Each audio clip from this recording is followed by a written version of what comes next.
শহরটা খুব অদ্ভুত, তাই না? যখন তোমার পকেটে টাকা থাকে না, তখন এই শহরের রাস্তার কুকুরগুলো তোমাকে দেখে ঘেউ ঘেউ করে ভয় দেখায়। আর যখন তুমি এই শহরের মালিক হয়ে যাও, তখন বাঘ ভাল্লুকও তোমার পোষা বিড়ালের মতো পায়ে লুটোপুটি খায়। 5 বছর, মাত্র 5টা বছর সময় লেগেছে আমার মেরুদণ্ড সোজা করতে।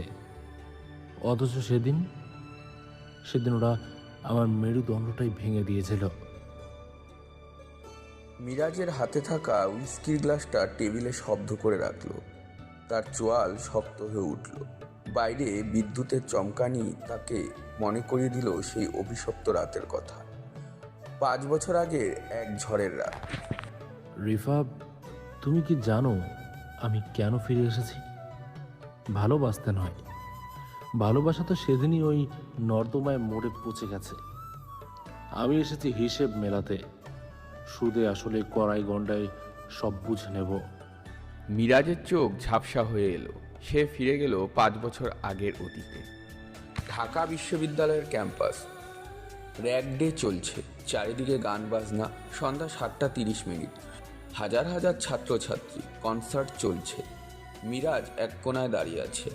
তার গায়ে একটা পুরনো চেক শার্ট, চোখে মোটা ফ্রেমের চশমা, হাতে একটা লাল গোলাপ। সে কাঁপছে। তার বন্ধু সজীব পাশে দাঁড়িয়ে তাকে সাহস দিচ্ছে। দোস্ত, আর কতক্ষণ এভাবে মূর্তির মতো দাঁড়িয়ে থাকবি? রিফা তো চলে যাবে। দেখ, ও আজ নীল শাড়ি পরেছে, ঠিক যেন আকাশ থেকে নামা ফুলপরি। যা গিয়ে বলে ফেল। আজ না বললে আর কোনো দিন বলতে পারবি না। আমার খুব ভয় করছে সাজিব। দেখ, আমার হাত পা কাঁপছে। ও যদি রিজেক্ট করে দেয়? ও অনেক বড় লোকের মেয়ে, আর আমি আমার বাবার ওষুধের টাকায় জোগাড় করতে পারি না। ও কি আমাকে মেনে নেবে? আরে দূর বেটা, প্রেম কি টাকা দিয়ে হয় নাকি? তুই ফিজিক্স ডিপার্টমেন্টের ফার্স্ট বয়, তোর মতো ব্রেন আর কি কারুর আছে? রিফা তোকে পছন্দ করে, আমি জানি। ক্লাসে তো তোর দিকে তাকিয়ে থাকে সব সময়। যা, তুই সাহস করে সামনে দাঁড়া। কিন্তু রাকিব, রাকিব যদি দেখে ফেলে? ও তো ক্যাম্পাসের ত্রাস। শুনলাম ওরা কি রিফাকে ডিস্টার্ব করে। মন্ত্রীর ছেলে, ওর সাথে কি আমি পারবো? আচ্ছা র্যাক ডে, সবাই এনজয় করছে। রাকিব এখন নেশায় বোধ হয়ে কোথাও পড়ে আছে হয়তো। তুই এত ভাবিস না তো। যা, রিফা ফাওয়ারার দিকে যাচ্ছে, এটাই সুযোগ। মিরাজ ঢোক গিলল, বুকের ভেতরে হাতুড়ি পিটাচ্ছে। সে ধীর পায়ে ভিড় ঠেলে এগিয়ে গেল। রিফা ফোয়ারার পাশে দাঁড়িয়ে বান্ধবীদের সাথে হাসছে। মিরাজকে দেখে তার হাসি একটু থামল। রিফা, আরে মিরাজ, তুমি এখানে? কেমন আছো? আজ তো তোমাকে দেখাই যাচ্ছে না। কনসার্ট এনজয় করছো না? হ্যাঁ, মানে না, আসলে আমি তোমাকে কিছু বলতে এসেছিলাম। মানে অনেকদিন ধরেই ভাবছিলাম বলবো, কিন্তু সাহস হচ্ছিল না। কি বলবে? এত ঘাবড়াচ্ছ কেন? আমি কি বাঘ না ভাল্লুক যে খেয়ে ফেলবো? রিফার বান্ধবীরা একটু দূরে সরে গেল মুচকি হেসে। মিরাজ কাঁপা কাঁপা হাতে গোলাপটা পকেট থেকে বের করার চেষ্টা করলো, কিন্তু তার আগে একটা কালো ছায়া তাদের দুজনের মাঝখানে এসে পড়ল। সিগারেটের ধোঁয়া সরাসরি মিরাজের মুখে এসে লাগলো। কিরে চাশমিশ, আমার মালের সাথে কি ফুসুর ফুসুর করছিস? সাহস তো কম না তোর? চৌধুরী রাকিব, সাথে তার 5 থেকে 6 জন চেলা, সবার হাতে হকি স্টিক আর মদের বোতল। রাকিবের চোখ লাল। সে রিফার কাঁধে খুব বাজেভাবে হাত রাখলো। রিফা শিউরে উঠল, কিন্তু কিছু বলল না। রাকিব ভাই, আমি আমি আসলে রিফার সাথে একটু নোটস নিয়ে কথা বলতে এসেছিলাম, অন্য কিছু নয়। নোটস? র্যাগডের নাতে নোটস? আমাকে তুই কি বলত পাইছিস?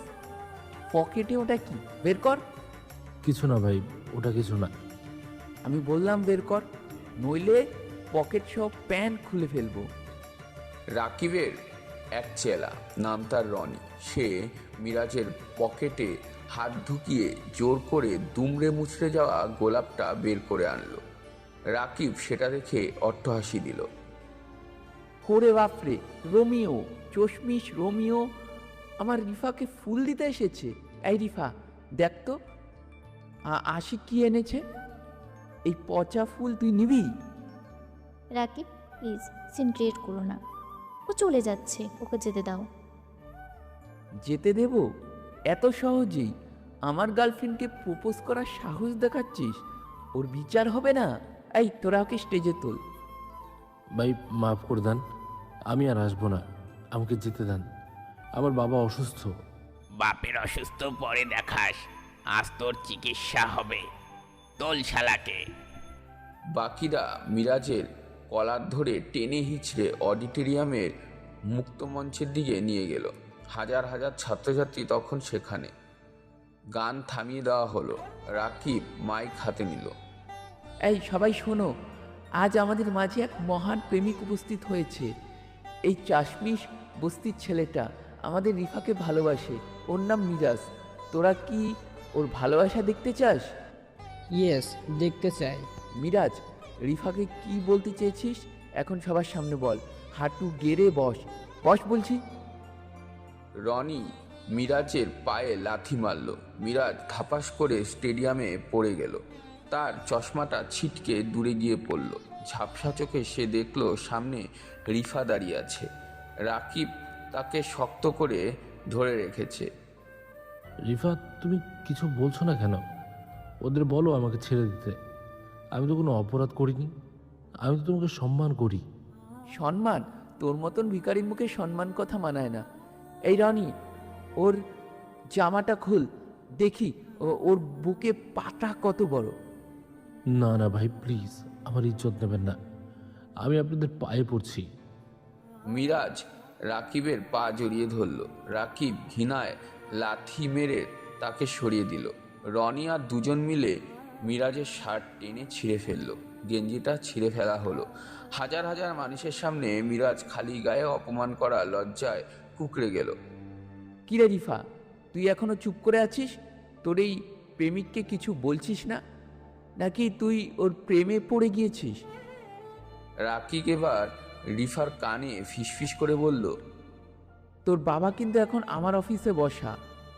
একটা ফোন করব আর তোর বাবা সরকারি চাকরি নট হয়ে যাবে, জেলের ভাত খাবে বুড়োটা। যদি বাবাকে বাঁচাতে চাস তবে এখন হাস, এমনিতেই হাসবি, যেন তুই এই ভিখারিটাকে ঘৃণা করিস। রাকিব প্লিজ। হাসতে বললাম লাউডলি, আর ওকে বলে দে ওর যোগ্যতা কি। রিফার চোখ দিয়ে পানি পড়ছিল, কিন্তু সে চোখের পানি মুছে ফেলল।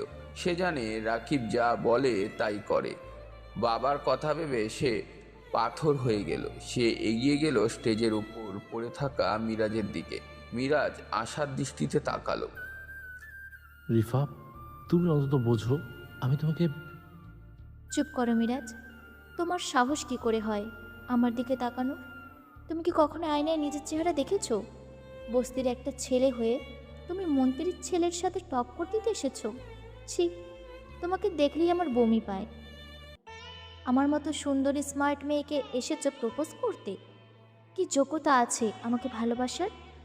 একবার নিজেকে দেখো আর আমাকে দেখো, আমাদের লেভেল কি এক? তুমি কোথায় একটা বস্তির খ্যাত ছেলে, আর আমি। রাকিব আমাকে ভালোবাসে, সে আমায় সব সুখ দিতে পারবে, তার টাকা পয়সার কোনো অভাব নেই।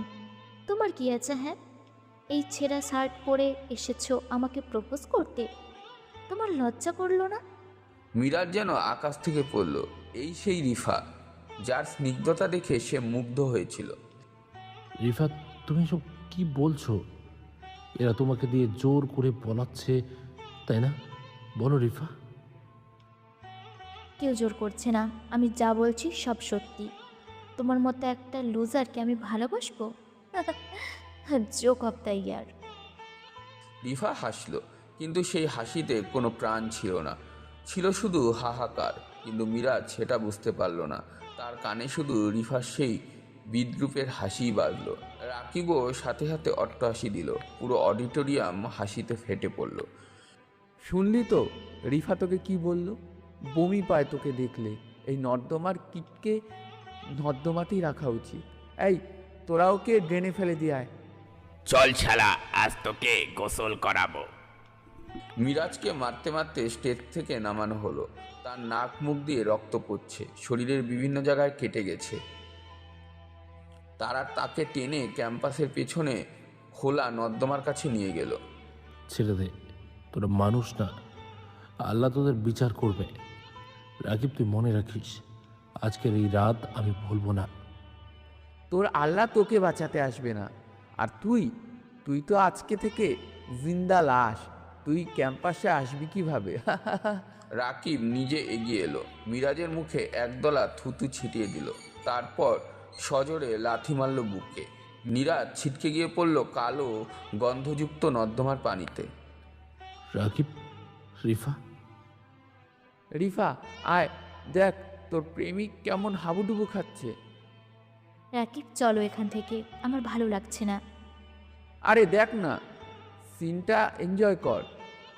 এই মিরাজ শোন, যদি কখনোই ক্যাম্পাসে বা এই শহরে তোকে দেখি তবে জ্যান্ত পুঁতে ফেলবো। আজকের পর থেকে তুই মৃত, যা ভাগ। রাকিব রিফার হাত ধরে চলে গেল। রিফা একবার পেছনে ফিরে তাকালো। অন্ধকারে নর্দমার নোংরা পানিতে মিরাজ কোনো মতে মাথা তুলে তাকিয়েছিল। রিফার মনে হলো সে মিরাজের চোখে আগুন দেখতে পাচ্ছে। সেই আগুন শুধু ভালোবাসার নয়, সর্বনাশা আক্রোশে। রিফা, তুই হাসলি, আমার মৃত্যু দেখে তুই হাসলি। আমি বিশ্বাস করেছিলাম তোকে, আর তুই আমার বিশ্বাসের বুকে লাথি মারলি। ঠিক আছে, আমি যাচ্ছি, কিন্তু আমি ফিরব। যেদিন ফিরব সেদিন এই নর্দমার পানি দিয়ে তোদের গোসল করাবো। এই শহরের প্রতিটি ইট আমার নাম জপবে।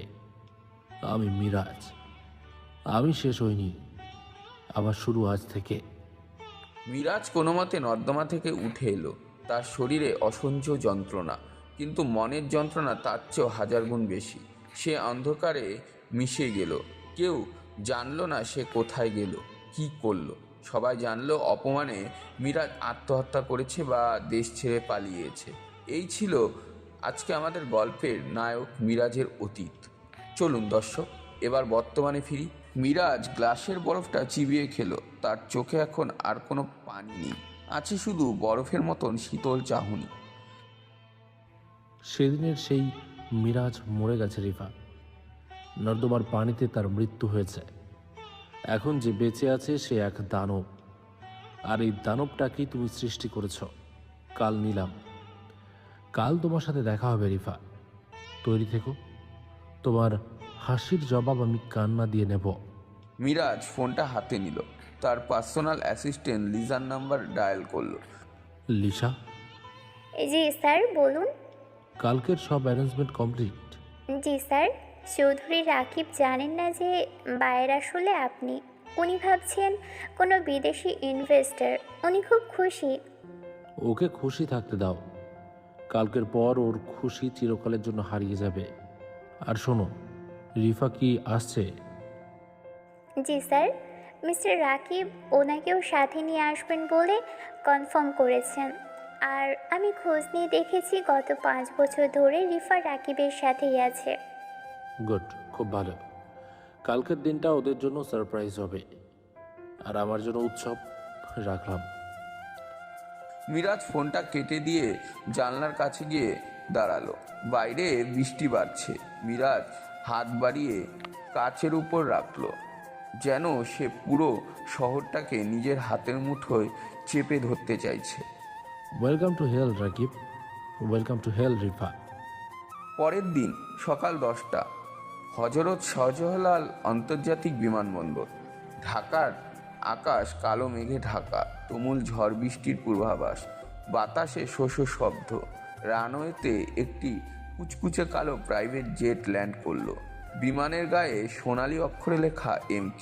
চারিদিকে কঠোর নিরাপত্তা। কালো স্যুট পরা প্রায় 50 জন বডিগার্ড ছাতা হাতে সারিবদ্ধভাবে দাঁড়িয়ে আছে। বিমানের সিঁড়ি নেমে এলো। Sir, welcome back to Dhaka. Weather report বলছে আজ সারাদিন ঝড় থাকবে। গাড়িতে উঠুন প্লিজ। লিজা, মিরাজের ব্যক্তিগত সেক্রেটারি, ছাতাটা এগিয়ে ধরল। বিমান থেকে প্রথমে একজোড়া চকচকে ইতালিয়ান বুট মাটিতে পড়ল। তারপর বেরিয়ে এলো মিরাজ, পরনে নেভি ব্লু আরমানি স্যুট, চোখে কালো চশমা, ঠোঁটে জ্বলন্ত কিউবান সিগারেট। 5 বছর আগেই সেই শীর্ণকায় ছেলেটি এখন 6 ফুট 1 সুঠামদেহীর পুরুষ। ঝড় তো থাকবেই লিসা। আমি যখন এই শহরে পা রেখেছি তখন প্রকৃতিও জানে শান্ত থাকার দিন শেষ। গাড়ির এসি ঠিকমতো কাজ করছে। ঢাকার এই ব্যবসা গরম আমার আর সহ্য হয় না।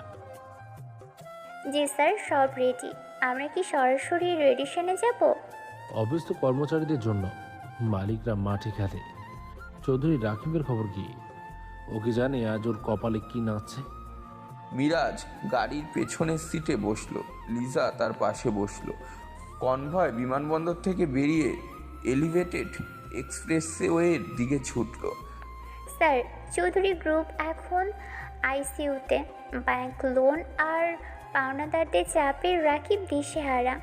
আজ রেডিশনে ওদের শেষ সম্বল, অর্থাৎ গুলশানের পৈতৃক বাড়ি আর ফ্যাক্টরি নিলামে উঠবে। রাকিব আমাদের কাছে অ্যাপয়েন্টমেন্ট চেয়েছিল। ওর ধারণা এমকে গ্রুপ তাকে বাঁচাবে। অ্যাপয়েন্টমেন্ট?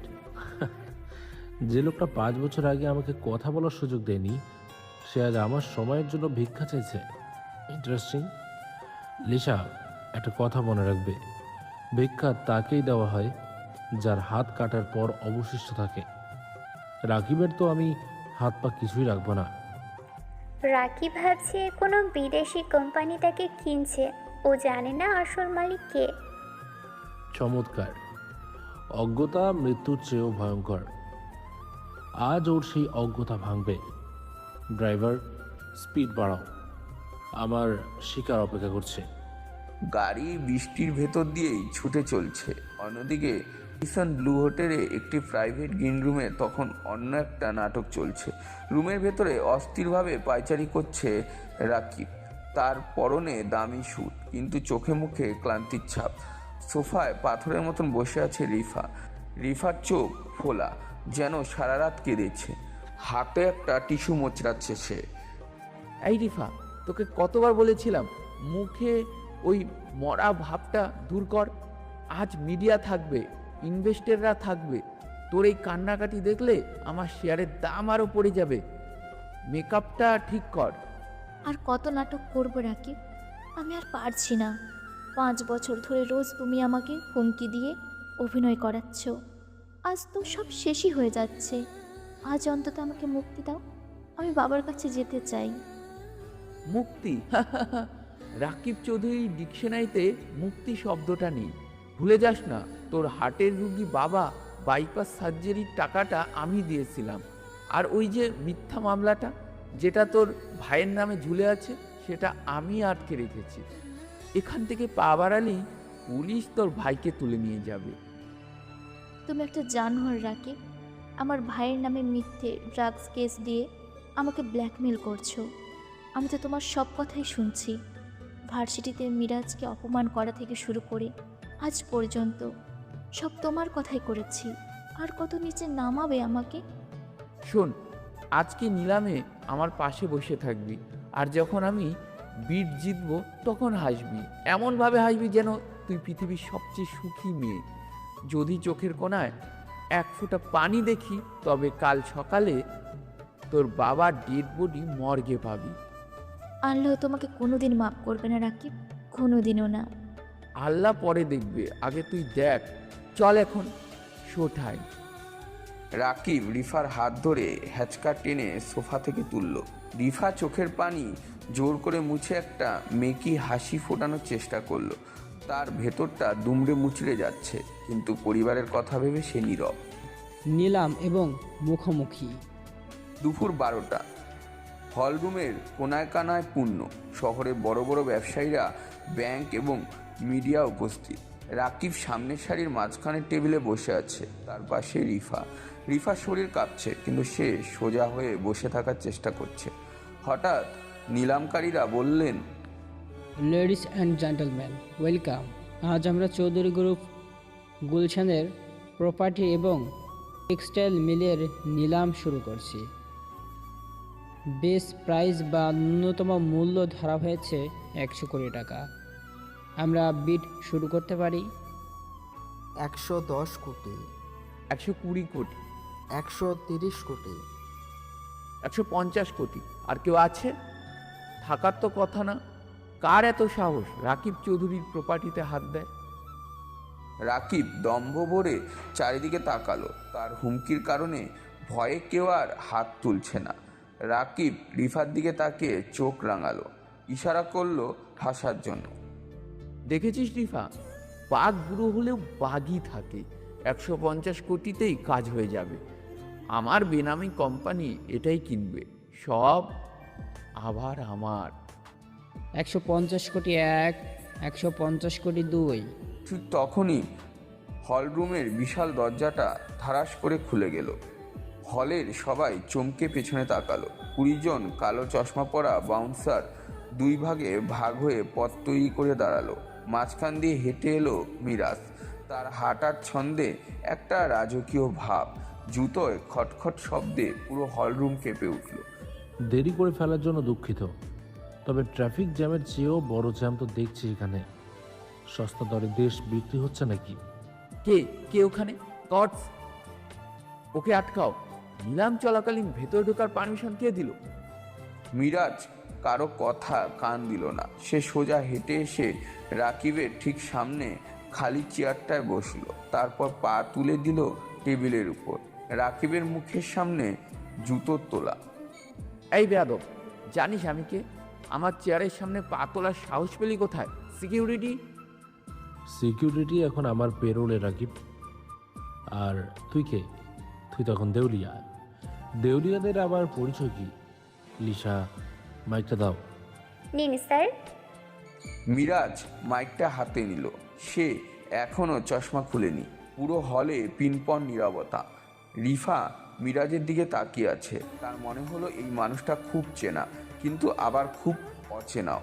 হৃৎস্পন্দন বেড়ে যাচ্ছে তার। শুনলাম 150 কোটিতে বিড আটকে আছে। মেরেছি। চৌধুরী সাহেবের রক্ত কি এতই সস্তা হয়ে গেল? আমি বিট করছি। স্যার, আপনার নাম এবং বিড অ্যামাউন্ট? নাম জেনে কি করবে? টাকার তো কোনো নাম হয় না। বিট 1000 কোটি। পুরো হলরুমে যেন বোমা ফাটলো। 100 কোটির প্রপার্টি, 1000 কোটি। সবাই ফিস ফিস করতে শুরু করলো। রাকিব চেয়ার থেকে লাফিয়ে উঠল। 1000 কোটি? ইম্পসিবল। কে তুই? মুখ দেখা। মুখোশ পরার দরকার নেই। নিশ্চয় কোনো ভণ্ড।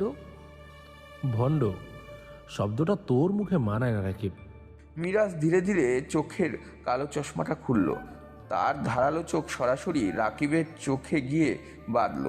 রাকিবের চোখ বড় বড় হয়ে গেল। সে বিশ্বাস করতে পারছে না। তুই মিরাজ না?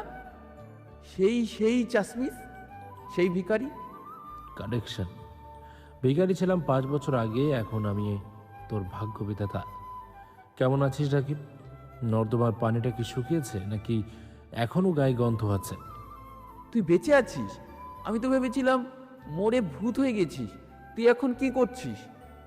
নাটক করতে এসেছিস? নাটক তো তুই শুরু করেছিলি র্যাগডের রাতে। আমি এসেছি ক্লাইম্যাক্স শেষ করতে। 1000 কোটি ক্যাশ পেমেন্ট। আর কোনো বিডার আছে? হারামজাদা, তুই আমার সাথে মশকরা করছিস? তোর বাপের জন্মে 1000 কোটি টাকা দেখেছিস? পুলিশ ডাকবো আমি? ফ্রড কেসে ভেতরে ঢোকাবো তোকে। রাকিব রাগে মিরাজের দিকে তেড়ে গেল। সে মিরাজের কলার ধরতে চাইল, কিন্তু মিরাজ বসে থাকা অবস্থাতেই রাকিবের হাত ধরে ফেলল। মট করে একটা শব্দ হলো।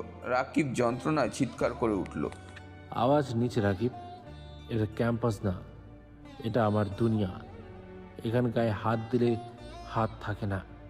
মিরাজ বসা অবস্থা থেকেই উঠে দাঁড়ালো। তার হাতের মুঠোয় রাকিবের কলার চেপে ধরল। রাকিব ছাড়ানোর চেষ্টা করলো, কিন্তু মিরাজের হাত যেন লোহার সারাশি। মিরাজ এক ঝটকায় রাকিবকে মাটি থেকে শূন্যে তুলে ফেলল। ভিখারি, আজ তোর পুরো বংশ কিনতে এসেছে রাকিব। খেলা তো কেবল শুরু হলো। 5 বছর আগে তুই আমাকে বিবস্ত্র করেছিলি, আজ আমি তোকে নিঃস্ব করলাম। পার্থক্যটা কি জানিস?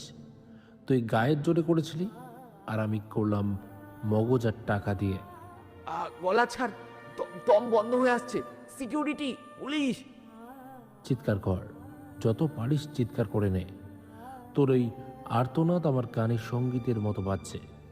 খুব মজা লাগছে এই আর্তনাদ, কিন্তু কেউ আসবে না, কারণ এই হোটেলের প্রতিটি মানুষ এখন জানে জঙ্গল তার নতুন রাজাকে বরণ করে নিয়েছে। আর পুরনো রাজা, সে এখন ইতিহাসের আবর্জনা।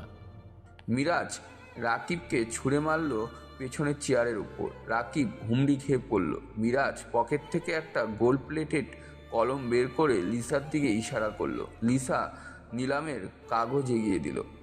স্যার, সাইনটা এখানে। 1000 কোটি। চৌধুরী গ্রুপের সমস্ত সম্পত্তি, ফ্যাক্টরি আর এই গুলশানের বাড়ি সব এখন এমকে গ্রুপের। নিলাম শেষ। 1000 কোটি সোল্ড। চৌধুরী প্রপার্টি এখন মিস্টার মিরাজের মালিকানায়। অভিনন্দন স্যার। পুরো হলরুম হাততালিতে ফেটে পড়ল। যারা কিছুক্ষণ আগেও রাকিবকে স্যার স্যার বলছিল, তারা এখন মিরাজের দিকে সম্ভাব্যের দৃষ্টিতে তাকিয়ে আছে। রাকিব ফ্লোরের উপর হাঁপাচ্ছে, অপমানে তার মুখ লাল হয়ে গেছে। মিরাজ তার দিকে আর তাকালো না। সে চশমাটা আবার চোখে পড়ল। চলো লিসা, এখানে পচা ইঁদুরের গন্ধ, বেশিক্ষণ থাকলে ইনফেকশন হতে পারে। মিরাজ গটগট করে হেঁটে বেরিয়ে গেল। তার পেছনে বাউন্সাররা। রাকিব ফ্লোরে ঘুষি মারল। মিরাজ, আমি তোকে দেখে নেব। তুই আমাকে মারলি, আমি মন্ত্রীকে জানাবো তুই এবার শেষ। সবাই চলে যাচ্ছে, শুধু এক কোণায় পাথরের মতন দাঁড়িয়ে আছে রিফা। তার চোখের সামনে 5 বছরে জমানো সব সমীকরণ উল্টে গেল। রিফা ধীর পায়ে হলরুম থেকে বের হয়ে এলো। তার পা চলছে না। রাকিব ভেতরে চিৎকার চেঁচামেচি করছে ফোনে, কিন্তু রিফা সেদিকে ভ্রুক্ষেপ করলো না।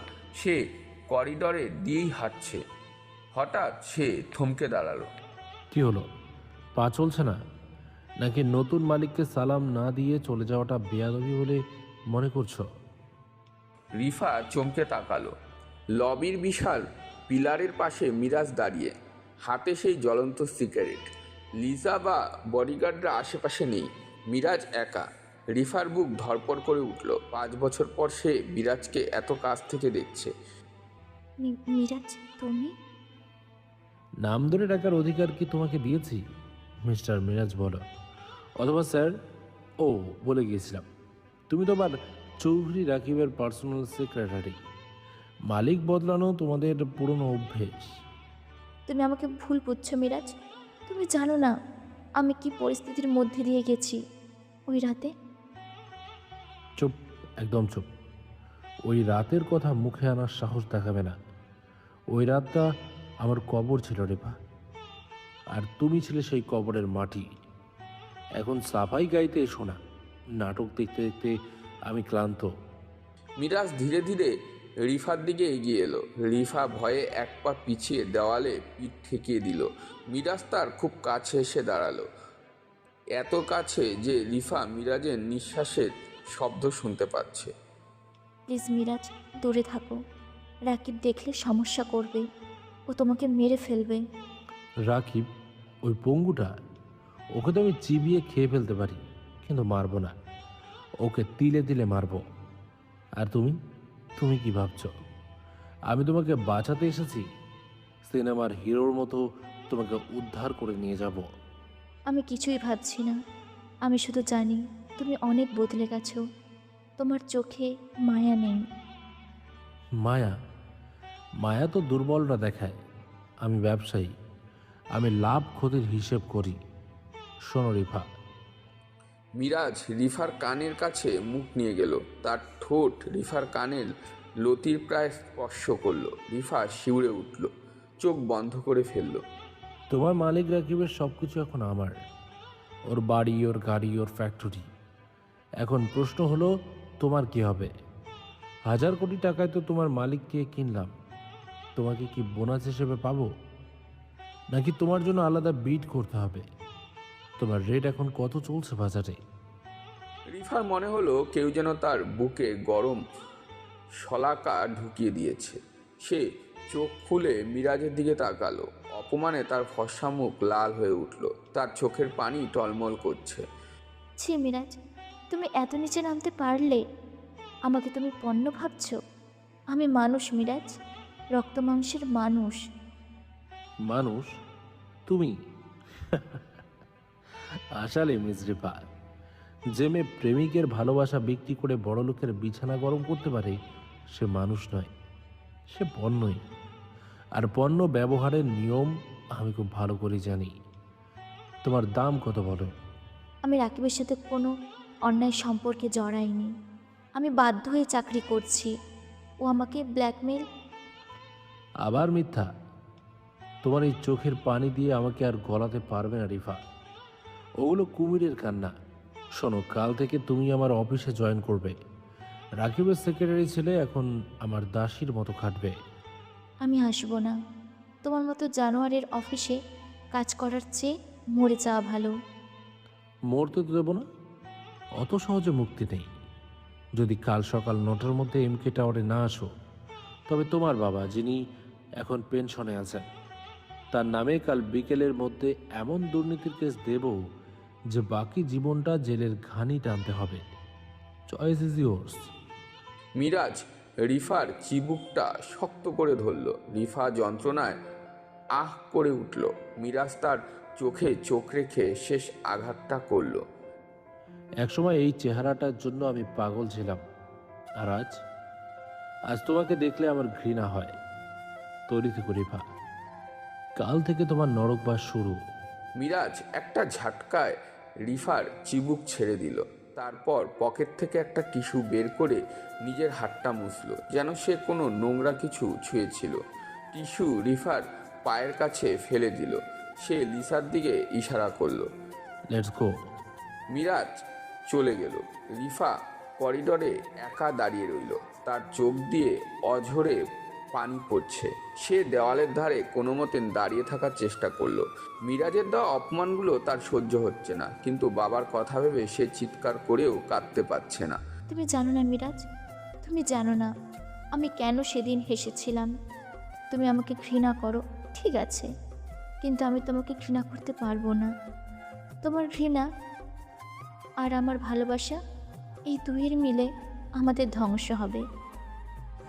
আমি আসবো মিরাজ, তোমার নরকেই আসবো। সেদিন রাত 2:15 কেরানীগঞ্জের এক পরিত্যক্ত কেমিক্যাল ফ্যাক্টরি। ঢাকার আকাশ আজ থমথমে, ঝিরঝিরে বৃষ্টি হচ্ছে। ফ্যাক্টরি টিনের চালে বৃষ্টির শব্দ যেন এক অশুভ সংকেত। চারিদিকে কেমিক্যালের কটু গন্ধ। ফ্যাক্টরির ভেতরে জং ধরা ড্রাম এবং পুরনো মেশিনপত্রের স্তূপ। বিশাল ফ্যাক্টরির মাঝখানে ফাঁকা জায়গায় একটা ভাঙা সোফায় বসে আছে আন্ডারওয়ার্ল্ডের এসকালা জাহাঙ্গীর। তার হাতে একটা রামদা, যেটা দিয়ে সে আপেল কাটছে। তার সামনে দাঁড়িয়ে আছে চৌধুরী রাকিব। রাকিবের চোখে মুখে অস্থিরতা। সে বারবার ঘড়ি দেখছে। জাহাঙ্গীর ভাই, সে কি আসবে নাকি ভয়ে পালিয়ে গেছে? ও তো জানতো এটা একটা ফাঁদ হতে পারে। চিন্তা কইরেন না, আপনি টাকা ঢালছেন, কাম হইয়া যাইব। ওই তো গাড়ির হেডলাইট দেখা যায়, শিকার চইলা আসছে। ফ্যাক্টরির বিশাল গেট দিয়ে একটা কালো রেঞ্জ রোভার ধীর গতিতে ভেতরে প্রবেশ করলো। গাড়িটা থামার পরে হেডলাইট নিভে গেল, কিন্তু কেউ নামলো না। চারিদিক থেকে জাহাঙ্গীরের গুন্ডার গাড়িটা ঘিরে ধরলো। এই গাড়ি ঘেরাও দে, নামায় আন শালারে। ড্রাইভিং সিটের দরজা খুলল। মিরাজ নামলো। তার পরনে কালো শার্ট, হাতের কনুই পর্যন্ত গোটানো, হাতে একটা দামি রোলেক্স ঘড়ি। বৃষ্টির ফোঁটা তার চুলে এবং চশমায় পড়ছে। সে শান্ত পায়ে এগিয়ে এলো, যেন মৃত্যুর গুহায় নয়, নিজের ড্রয়িং রুমে হাঁটছে। জাহাঙ্গীর মিরাজকে একটি বড় ডিলের অফার দিয়ে এখানে আনিয়েছে, আর মিরাজও জানে এটা একটা ফাঁদ। জায়গাটা বেশ ইন্টারেস্টিং জাহাঙ্গীর। ঢাকার জ্যাম এড়ানোর জন্য এর চেয়ে ভালো জায়গা আর হয় না। তবে গন্ধটা বড্ড বাজে। এয়ার ফ্রেশনার ব্যবহার করো না কেন? মিরাজ সাহেব, রসবোধ ভালোই আপনার। মরার আগেও জোকস মারেন। আপনি জানতেন এটা ট্রাফ, তাও একলা আইলেন। কলিজা আছে কিন্তু আপনার। কলিজা আছে বলেই তো আজ আমি মিরাজ আর ট্র্যাপ। বাঘ যখন জঙ্গলে হাঁটে সে জানে কোথায় কাঁটা আছে, কিন্তু কাঁটার ভয়ে কি বাঘ শিকার করা ছেড়ে দেয়? রাকিব কোথায়? নাকি ইঁদুরের মতো গর্তে লুকিয়ে আছে? আমি এখানে মিরাজ, দেখ তোর চারিদিকে 50টা বন্দুক। আজ তোর টাকা তোকে বাঁচাতে পারবে না, আজ তুই মরবি। রাকিব, রাকিব, তুই কখনো বড় হতে পারলি না। 5 বছর আগেও তুই দলবল নিয়ে আমাকে মেরেছিলি, আজও তাই করছিস। তার মানে একা লড়ার সাহস তোর কোনোদিনও ছিল না। পুরুষ মানুষ একা লড়ে, আর হিজড়ারা দল পাকায়। হ্যাঁ, তুই হিজড়াই। জাবান সামলে মিরাজ, জাহাঙ্গীর ভাই আর কথা না, শেষ করেন ওকে। এই পোলাপান কোপা শালারে। জাহাঙ্গীরের ইশারায় চারিদিক থেকে 50 জন গুন্ডা তলোয়ার, হকি স্টিক আর লোহার রড নিয়ে মিরাজের উপর ঝাঁপিয়ে পড়ল। মিরাজ খুব শান্ত ভঙ্গিতে তার হাতের রোলেক্স ঘড়িটা খুলল, তারপর যত্ন করে পকেটে রাখল। Time to play. প্রথমে গুন্ডাটা তলোয়ার নিয়ে মিরাজের মাথায় কোপ দিতে গেল। মিরাজ চোখের পলককে সরে গিয়ে তার কবজিটায় ধরে ফেলল। একটা কট শব্দ হলো, হাড় ভাঙা শব্দ, ফ্যাক্টরির নিস্তব্ধতা ভেঙে গেল। গুন্ডাটা চিৎকার করার আগেই মিরাজ তার হাত থেকে তলোয়ার কেড়ে নিয়ে উল্টো হাতল দিয়ে তার মুখে আঘাত করলো। লোকটার চোয়াল ভেঙে রক্ত ছিটকে পড়ল। আমার হাত। এরপর শুরু হলো একতরফা ধ্বংসযজ্ঞ। মিরাজ কোনো অস্ত্র ব্যবহার করছে না, সে তার কুনুই, হাঁটু আর ঘুষি ব্যবহার করলো। একজন রড নিয়ে তেড়ে এলো। মিরাজ শূন্যে লাফিয়ে তার বুকে জোড়া পায়ে লাথি মারল। লোকটা 10 হাত দূরে ছিটকে গিয়ে কেমিক্যালের ড্রামের উপর পড়ল। ড্রাম উল্টে নীল রঙের কেমিক্যাল ফ্লোরে ছড়িয়ে পড়ল। নেক্সট কে আছে যায়? এই গুলি কর শালারে। দুজন গুন্ডা পিস্তল বের করলো, কিন্তু মিরাজ তাদের লক্ষ্য ঠিক করার সুযোগই দিল না। সে সামনে থাকা একটা লোহার পাইপ হাতে তুলে নিল এবং ছুঁড়ে মারল। পাইপটা ঘুরতে ঘুরতে গিয়ে একজনের মাথায় লাগলো। মাথা ফেটে মগজ বেরিয়ে এলো। তোদের নিশানাও তোদের বসের মতো জঘন্য। মিরাজ এবার জাহাঙ্গীরের দিকে এগোলো। জাহাঙ্গীর ভয়ে পেছোতে গিয়েও হোঁচট খেয়ে পড়ল। মিরাজ তার কলার ধরে শূন্যে তুলে ফেলল। জাহাঙ্গীরের চোখে তখনও সাক্ষাৎ আজরাইল। মিরাজ ভাই মাফ করে দেন, আমি টাকার লোভে। টাকা তো আমিও দিতে পারি জাহাঙ্গীর, কিন্তু জীবনের বিনিময়ে টাকা হয় না। রাকিব তোকে কত দিয়েছে? 5 কোটি। ভাই সাইরা দেন। 5 কোটি? আমার জানের দাম মাত্র 5 কোটি। অপমান করলি জাহাঙ্গীর। মিরাজ জাহাঙ্গীরের মাথাটা ধরে পাশে কাচের জানলায় সজোরে ঠুকে দিল। ঝনঝন শব্দে কাঁচ ভেঙে জাহাঙ্গীরের গলার ভেতরে ঢুকে গেল। জাহাঙ্গীর গোঙাতে গোঙাতে ফ্লোরে লুটিয়ে পড়ল। রাকিব ততক্ষণে পেছনের দরজা দিয়ে পালানোর চেষ্টা করছে। মিরাজ একটা লোহার রড ছুঁড়ে মারল। রডটা রাকিবের পায়ের সামনে গিয়ে গেঁথে গেল। রাকিব ভয়ে দাঁড়িয়ে পড়ল। পালাচ্ছিস কেন রাকিব? খেলা তো কেবল জমে উঠেছে। রাকিব দৌড়ে অন্ধকারে মিলিয়ে গেল। মিরাজ তাকে ধাওয়া করলো না। সে জানে রাকিব এখন কোথায় যাবে। মিরাজ পকেট থেকে রুমাল বের করে হাতের রক্ত মুছল। তার সাদা শার্ট এখন লাল। সে একটা সিগারেট ধরালো। লাশের স্তূপের মাঝে দাঁড়িয়ে ধোঁয়া ছাড়ল। পালা রাকিব, তুই যেখানেই যাবি আমার ছায়া তোকে তাড়া করবে। রাত 3:30। উত্তরা রাকিবের ব্যক্তিগত ভিলা জলসাঘর। ড্রয়িং রুমের মদের বোতলে ছড়ানো। রিফা ফ্লোরে পড়ে আছে, তার ঠোঁট ফেটে রক্ত পড়ছে, চুলগুলো উস্কো খুস্কো। রাকিব উন্মুক্তর মতন বেল্ট দিয়ে সোফায় বাড়ি মারছে। সে ফ্যাক্টরি থেকে পালিয়ে সোজা এখানে আসছে। ভয়ে এবং রাগে সে কাঁপছে। সব দোষ তোর, তুই অপয়া। তুই আমার জীবনে আসার পর থেকেই আমার সব শেষ হয়ে গেছে। মিরাজ বেঁচে ফিরল কি করে? তুই নিশ্চয়ই ওকে খবর দিয়েছিস। বল, তুই কি করে ওর সাথে যোগাযোগ রেখেছিলি? আমি কিচ্ছু জানি না রাকিব। আমি তো গত 5 বছর তোমার কাছে বন্দি। আমি খবর দেখবো কিভাবে? আমাকে মেরো না প্লিজ। মারবো না, আজ তোকে মেরেই ফেলবো। মিরাজ তোকে চায়, তোর লাশ পাবেও। রাকিব বেল্ট উঁচিয়ে রিফার পিঠে আঘাত করলো। রিফা যন্ত্রণায় কুঁকড়ে গেল। সে চিৎকার করতে চাইলো, কিন্তু গলা দিয়ে শব্দ বের হলো না। রাকিব আবার মরতে উদ্যত হলো। আজ তোর এই সুন্দর চেহারা আমি নষ্ট করে দেব, দেখি তখন মিরাজ তোকে কি করে। ঠিক সেই মুহূর্তে ভিলার মেইন গেটে প্রচণ্ড বিস্ফোরণের শব্দ হলো। একটা গাড়ি সরাসরি গেট ভেঙে ড্রয়িং রুমে কাচের দেওয়াল চুরমুর করে ভেতরে ঢুকে পড়ল। ধুলো আর কাচের টুকরো চারিদিকে ছড়িয়ে পড়ল। রাকিব ছিটকে দূরে এগিয়ে পড়ল। ইয়া আল্লাহ! ধুলোর মেঘের ভেতর থেকে মিরাজ বেরিয়ে এলো। তার সারা গায়ে রক্ত, হাতে একটা লম্বা লোহার রড, তার চোখ দিয়ে যেন আগুনের ঝর্ণা। তাকে দেখে মনে হচ্ছে নরক থেকে উঠে আসা কোনো দানব। মিরাজ, তুই এখানে? বলেছিলাম না আমার ছায়া তোকে ছাড়বে না। তুই আমার জিনিসে হাত দিয়েছিস রাকিব, পাপের ঘোড়া পূর্ণ হয়ে গেছে। রাকিব কোমরের পিস্তল বের করে। কাছে আসবি না, মেরে ফেলবো। রাকিব পিস্তল তাক করলো, কিন্তু তার হাত কাঁপছে। মিরাজ কোনো কথা না বলে সোজা তার দিকে হেঁটে গেল। রাকিব গুলি করলো, কিন্তু গুলি মিরাজের কাঁধের পাশ দিয়ে চলে গেল। মিরাজ চোখের পলকে রাকিবের সামনে পৌঁছে গেল। সে রাকিবের হাত ধরে কবজিটা উল্টে দিল। পিস্তল নিচে পড়ে গেল। তুই গুলি করাটাও শিখিসনি রাকিব? মিরাজ পিস্তলটা কুড়িয়ে নিল। তারপর রাকিবের ডান পায়ের পাতা লক্ষ্য করে গুলি করলো। আগু, আমার পা। এটা তোর পালানোর চেষ্টার শাস্তি। মিরাজ একবার রিফার দিকে তাকালো। রিফা ফ্লোরে গুটিসুটি মেরে বসে আছে, ভয়ে কাঁপছে। তার জামা ছিঁড়ে গেছে। রাকিবের অত্যাচার। মিরাজ নিজের রক্তাক্ত কোটটা খুলে রিফার গায়ে ছুঁড়ে দিল। ঢেকে নাও নিজেকে, আমার জিনিস অন্য কেউ দেখুক সেটা আমি চাই না। মিরাজ, তুমি তুমি আমাকে বাঁচাতে এসেছো?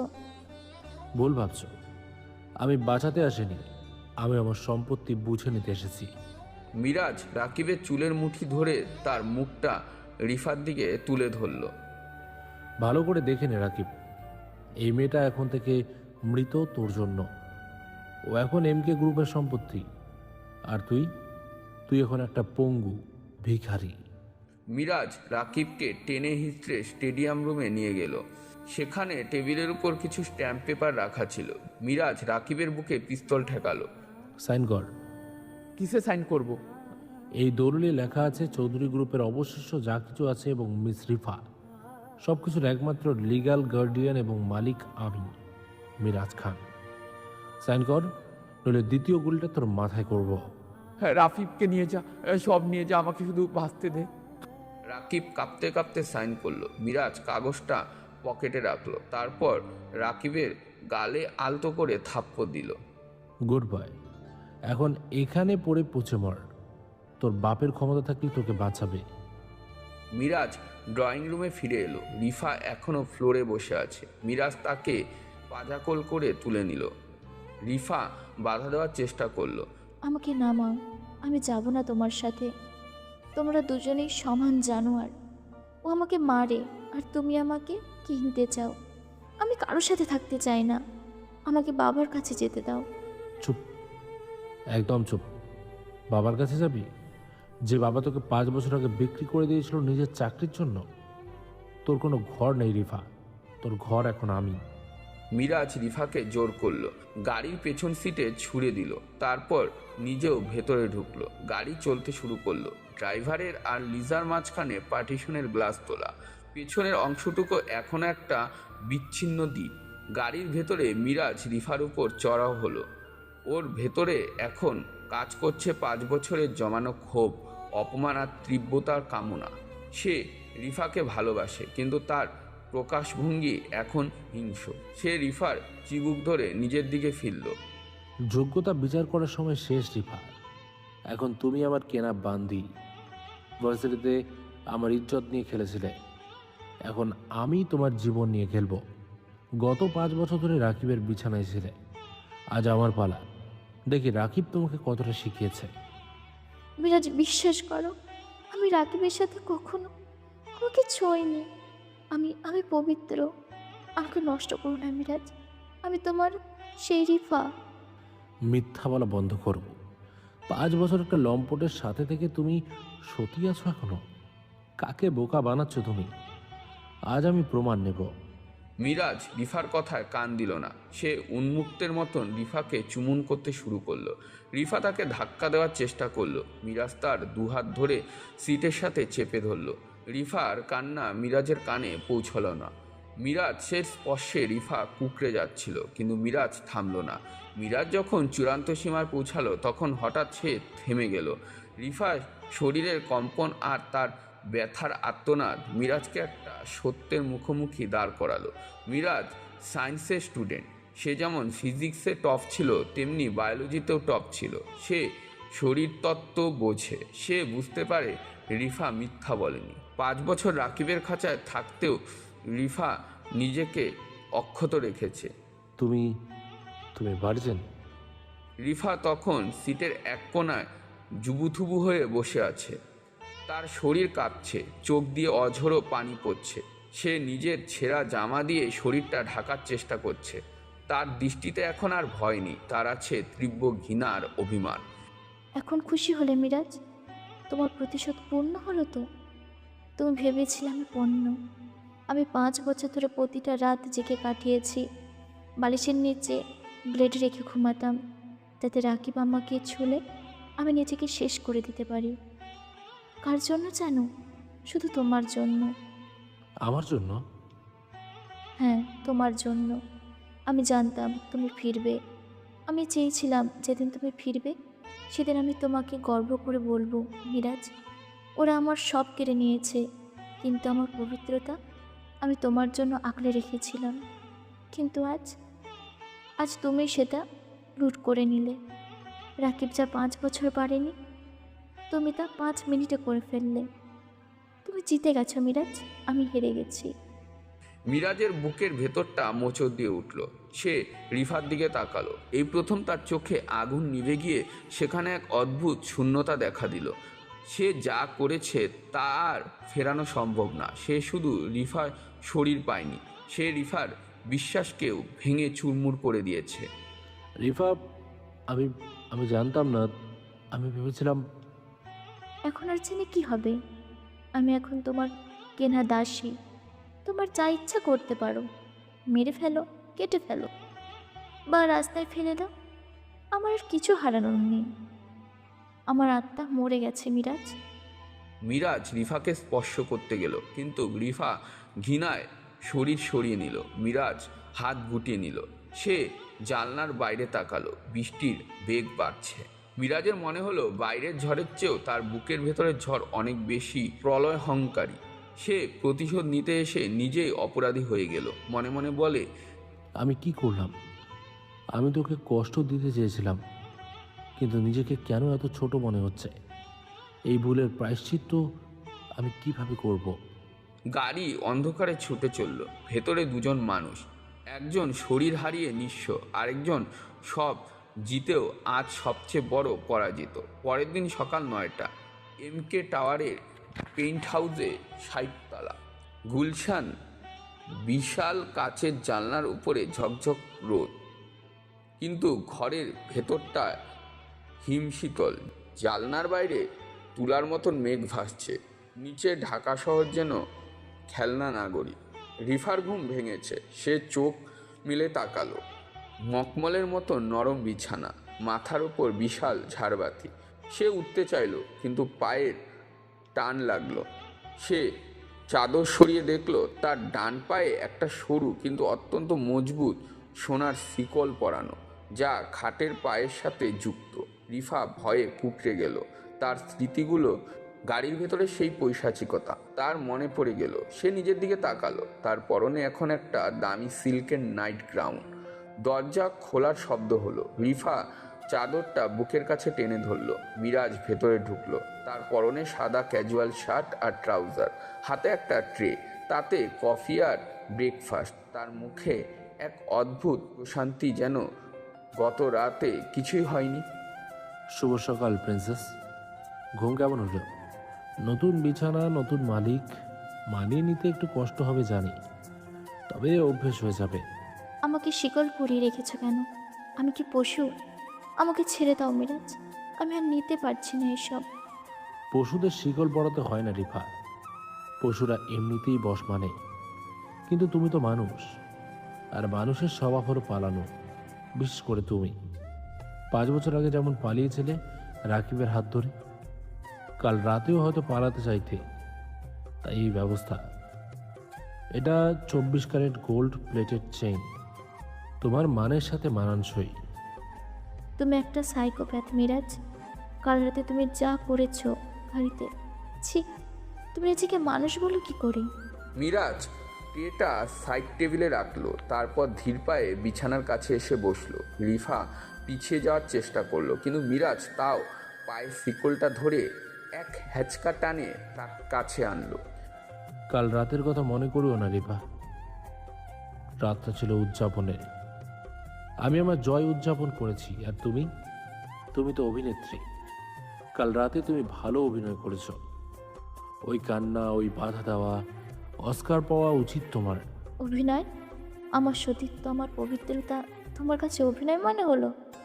আমি 5 বছর নিজেকে আঁকলে রেখেছিলাম মিরাজ, শুধু তোমার জন্য, আর তুমি সেটা বিশ্বাস করলে না। প্লিজ রিফা, মেডিকেল সায়েন্স এখন অনেক এগিয়ে গেছে।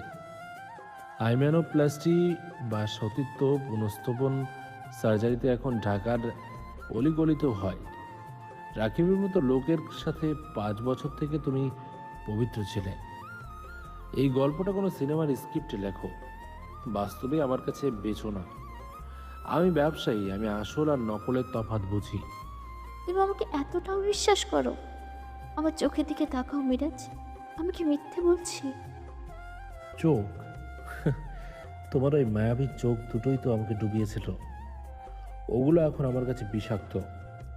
শোনো, এখন চুপচাপ ব্রেকফাস্ট করো। আমি চাই না আমার দামি সম্পত্তি না খেয়ে শুকিয়ে মরে যাক। আমি খাবো না। তোমার দেওয়া খাবার খাওয়ার চেয়ে বিষ খাওয়া ভালো। তুমি এত টাকা কোথায় পেলে মিরাজ? এই পেন্ট হাউস, এই বিলাসিতা, তুমি কি কোনো মাফিয়া নাকি ড্রাগ ডিলার? সৎ পথে 5 বছরে কেউ এত টাকার মালিক হতে পারে না। সৎ পথ? পৃথিবীতে সৎ বলে কিছু নেই রিফা, আছে শুধু জয়ী আর বিজিত। টাকা কামাতে গেলে রক্ত মাখতে হয়।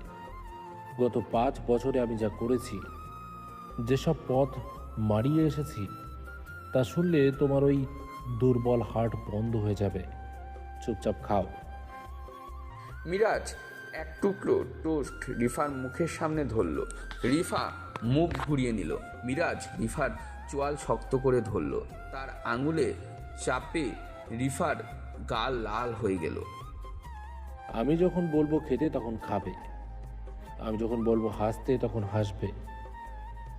মনে আছে 5 বছর আগে রাকিব তোমাকে হাসতে বলেছিল, তুমি হেসেছিলে। আজ আমি খাওয়াচ্ছি, খাবে না কেন? আমার জোর কি রাকিবের চেয়ে কম মনে হচ্ছে? উহ মিরাজ, লাগছে। লাগো, ব্যথা পেলেই মনে থাকবে তুমি কার অধীনে আছো। মিরাজ জোর করে রিফার মুখে খাবার ঢুকিয়ে দিল। রিফা কাঁদতে কাঁদতে খাবার চিবালো। মিরাজ টিস্যু দিয়ে যত্ন করে রিফার ঠোঁট মুছে দিল, যেন সে কোনো ছোট বাচ্চাকে খাওয়াচ্ছে। এই আদরটুকু এখন রিফার কাছে নির্যাতনের মতন মনেই হচ্ছে।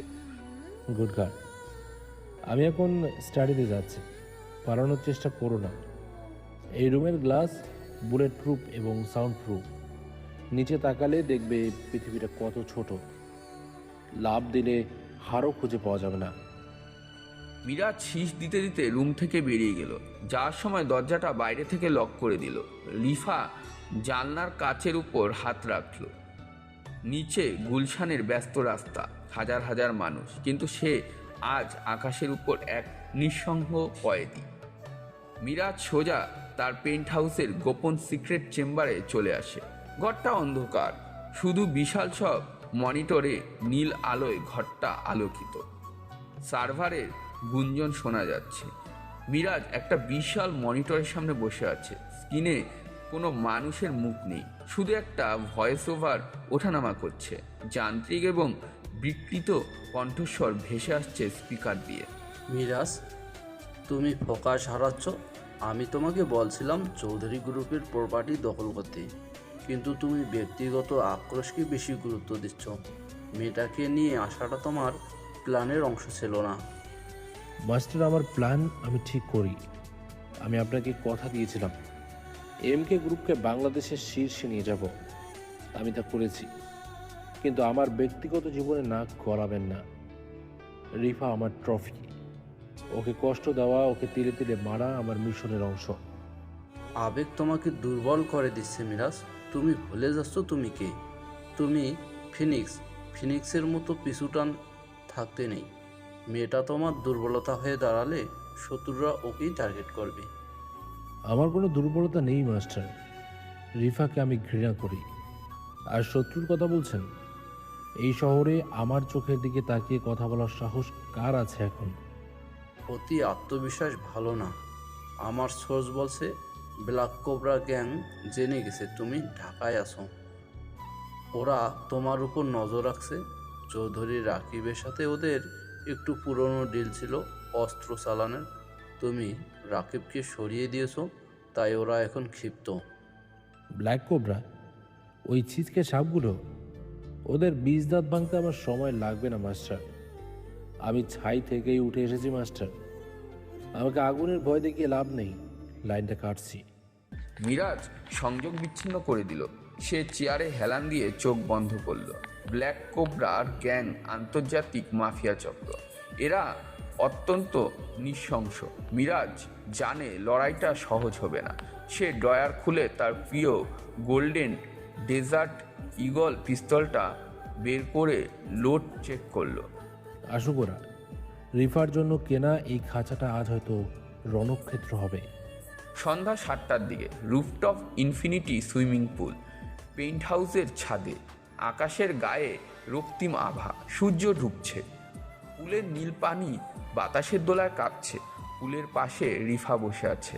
তার পায়ে শিকলটা এখন খোলা, কিন্তু দুজন সশস্ত্র নারী বডিগার্ড তার পেছনে দাঁড়িয়ে আছে।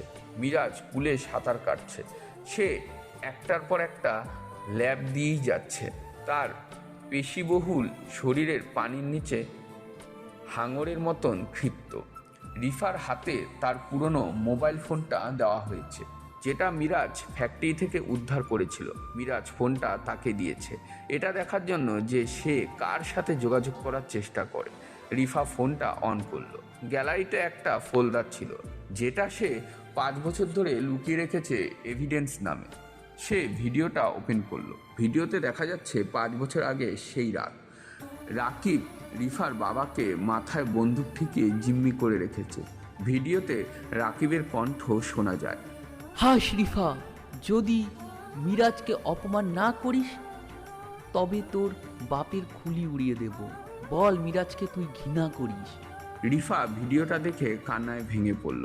এই প্রমাণটা সে রাকিবের ভয়ে কাউকেই দেখাতে পারেনি। আজ মিরাজকে এটা দেখাতে ইচ্ছা করছে। সে দৌড়ে পুলের কিনারায় গেল। মিরাজ শোনো প্লিজ, একবার এদিকে তাকাও। পুলের কিনারায় এলো। পানি থেকে উঠে এলো সে। তার শরীর বেয়ে পানি ঝরছে। সে রিফার দিকে এগিয়ে এলো। কি হলো? আবার কান্না? এখন কি চাও? বাবার সাথে কথা বলতে চাও, নাকি রাকিবের কবরে ফুল দিতে চাও? না মিরাজ, দেখো এই ভিডিওটা দেখো। আমি মিথ্যে বলিনি। সেদিন ওরা বাবাকে মেরে ফেলতে চেয়েছিল, তাই আমি বাধ্য হয়ে। রিফা ফোনটা বাড়িয়ে দিল, কিন্তু মিরাজ ফোনের দিকে তাকালো না। সে এক ঝাটকায় ফোনটা রিফার হাত থেকে কেড়ে নিয়ে দূরে ছুঁড়ে ফেলে দিল। ফোনটা দেওয়ালে লেগে ভেঙে চুরমার হয়ে গেল। না, তুমি কি করলে? ওটাই আমার একমাত্র প্রমাণ ছিল। প্রমাণ? কিসের প্রমাণ? তুমি যে নির্দোষ তার প্রমাণ? নাকি তুমি আমাকে ইমোশনাল ব্ল্যাকমেল করার চেষ্টা করছো? তুমি ভাবছো একটা ভিডিও বা কয়েক ফোঁটা চোখের পানি দিয়ে আমাকে গলিয়ে ফেলবে, তারপর আবার কোনো রাকিবের হাতে আমাকে তুলে দেবে? আমি তোমাকে ভালোবাসতাম মিরাজ, এখনো বাসি। তুমি কেন বুঝতে চাইছো না? ভালোবাসা? এই শব্দটা তোমার মুখে মানায় না। মিরাজ রিফার হাত ধরে এক টানে তাকে সুইমিং পুলে ফেলে দিল। রিফা সাঁতার জানে না, সে হাবুডুবু খেতে লাগলো। মিরাজ নিজেও পানিতে নামলো। রিফা বাঁচার জন্য মিরাজকে জড়িয়ে ধরলো। মিরাজ তাকে পাজা কোলে করে ধরে পুলের দেওয়ালের সাথে চেপে ধরলো। মিরাজ, মরে যাব, ছাড়ো। মিরাজ রিফার ভেজা শাড়ির ভেতরে হাত লাগিয়ে দিল। রিফা তাকে বাধা দেওয়ার চেষ্টা করলো। না মিরাজ, এভাবে না, প্লিজ বিশ্বাস করো আমাকে। বিশ্বাস শব্দটা আমার ডিকশনারি থেকে মুছে গেছে। তুমি আমাকে ধোঁকা দিয়েছো, এখন আমাকে তৃপ্ত করো, এটাই তোমার কাজ। মিরাজ রিফার ঘাড়ে মুখ ডুবিয়ে দিল। তার আচরণে কোনো প্রেম নেই, আছে শুধু দখলদারিত্ব। রিফা বুঝতে পারল মিরাজ এখন অন্ধ, সে জেদ আর অপমানের দেওয়ালে বন্দী। রিফা কান্না থামিয়ে দিল। সে অসরের মতন দাঁড়িয়েই রইল। মিরাজ যখন তার ঠোঁটে ঠোঁট রাখলো তখন রিফার মনে হলো সে কোনো পাথরের মূর্তিকে চুমু খাচ্ছে। কি হলো, রেসপন্স করছো না কেন? রাকিবকে তোমাকে শেখায়নি কিভাবে মালিককে খুশি করতে হয়? শরীরটা নিতে পারো মিরাজ, কিন্তু মনটা তো 5 বছর আগেই মরে গেছে। একটা লাশের কাছ থেকে তুমি রেসপন্স আশা করো কিভাবে? মিরাজ থমকে গেল। রিফা এই শীতল কণ্ঠস্বর তাকে থামিয়ে দিল। সে রিফার চোখের দিকে তাকালো। সেখানে কোনো ভয় নেই, কোনো অনুরোধ নেই, আছে এক অতল শূন্যতা। মিরাজ নিজেকে সরিয়ে নিতে চাইল। তুমি আমার পবিত্রতা ছিনিয়ে নিয়েছো, তাতে আমার কিছু যায় আসে না। আমি কিছু মনে করিনি, কারণ আমি তোমাকে ভালোবাসি মিরাজ। আমিও চাই তুমি আমাকে উপভোগ করো, তোমার যেভাবে খুশি সেইভাবে আমাকে আদর করো। কিন্তু এসব আমি এই সময়ে চাইনি। আমি চেয়েছিলাম খুশি মনে সব কিছু থেমে যাওয়ার পরে আমরা বিয়ে করব, তারপর। রিফার কথা শেষ হওয়ার আগে হঠাৎ একটা তীক্ষ্ণ শব্দ শো করে কিছু একটা বাতাসের বুক চিরে চলে গেল। পুলের পাশে কাছের দেওয়ালে একটা ছোট ফুটো হলো। গ্লাসটা ফেটে মাকড়সার জালের মতন হয়ে গেল। সাইলেন্সার লাগানো স্নাইপার রাইফেলের গুলি এটা। Sniper attack, get down. কি হচ্ছে এসব? কারা গুলি করছে? ব্ল্যাক কোবরা, ওরা এসে গেছে। দৌড়াও রিফা, ভেতরে চলো। মিরাজ রিফাকে ধাক্কা দিয়ে সোফার আড়ালে ফেলে দিল। লিভিং রুমে বিশাল কাচের জানলাগুলো এখনো মৃত্যুর ভাত। বাইরের অন্ধকার থেকে ঝাঁকে ঝাঁকে গুলি আসছে। মিরাজ হামাগুড়ি দিয়ে ড্রয়ারের কাছে গেল, তার গোল্ডেন ডেজার্ট ইগলটা বের করলো। মাথা নিচু করে রাখো, একদম নড়বে না। একটা গুলি জানলা ভেঙে ভেতরে এসে মিরাজের বাম কাঁধে ছুঁয়ে গেল। ফিনকি দিয়ে রক্ত বের হলো। মিরাজ উফ করে উঠল, কিন্তু থামলো না। সে সোফায় আড়াল থেকে উকি দিয়ে পাল্টা গুলি চালালো। মিরাজ, তোমার কাঁধ থেকে রক্ত পড়ছে। আমার রক্তের চিন্তা করো না, আজ রক্ত গঙ্গা বইবে। মিরাজ রিফার কাছে এলো, তার শার্টে রক্তে ভিজে যাচ্ছে। সে রিফার হাতটা টেনে ধরল। শোনো রিফা, এই দেওয়াল বেশিক্ষণ টিকবে না। সিক্রেট ক্লিপটা কিচেনের পিছনে, পাসওয়ার্ড 1905। এটা দিয়ে সোজা বেসমেন্টে চলে যাও, সেখানে গাড়ি আছে, পালাও। আর তুমি? তোমাকে রেখে আমি যাব না। পাগলামি করো না, আমি ওদের আটকে রাখছি, তুমি পালাও। আমি চাই না আমার চোখের সামনে তুমি মরো। কেন মিরাজ, তুমি তো আমাকে ঘৃণা করো, আমাকে মরতে দিচ্ছ না কেন? কারণ তোকে মারার অধিকার শুধু আমার। অন্য কেউ তোকে ছোবে সেটা আমি হতে দেবো না, যা বলছি। রিফা মিরাজের কাঁধেই ক্ষতটা হাত দিয়ে চেপে ধরল। রক্ত তার হাতেও লাগলো। এই মৃত্যু উপত্যকায় দাঁড়িয়ে তাদের দুজনে চোখাচোখি হলো। 1 সেকেন্ডের জন্য মিরাজের চোখ কঠিন বর্মটা সরে গেল।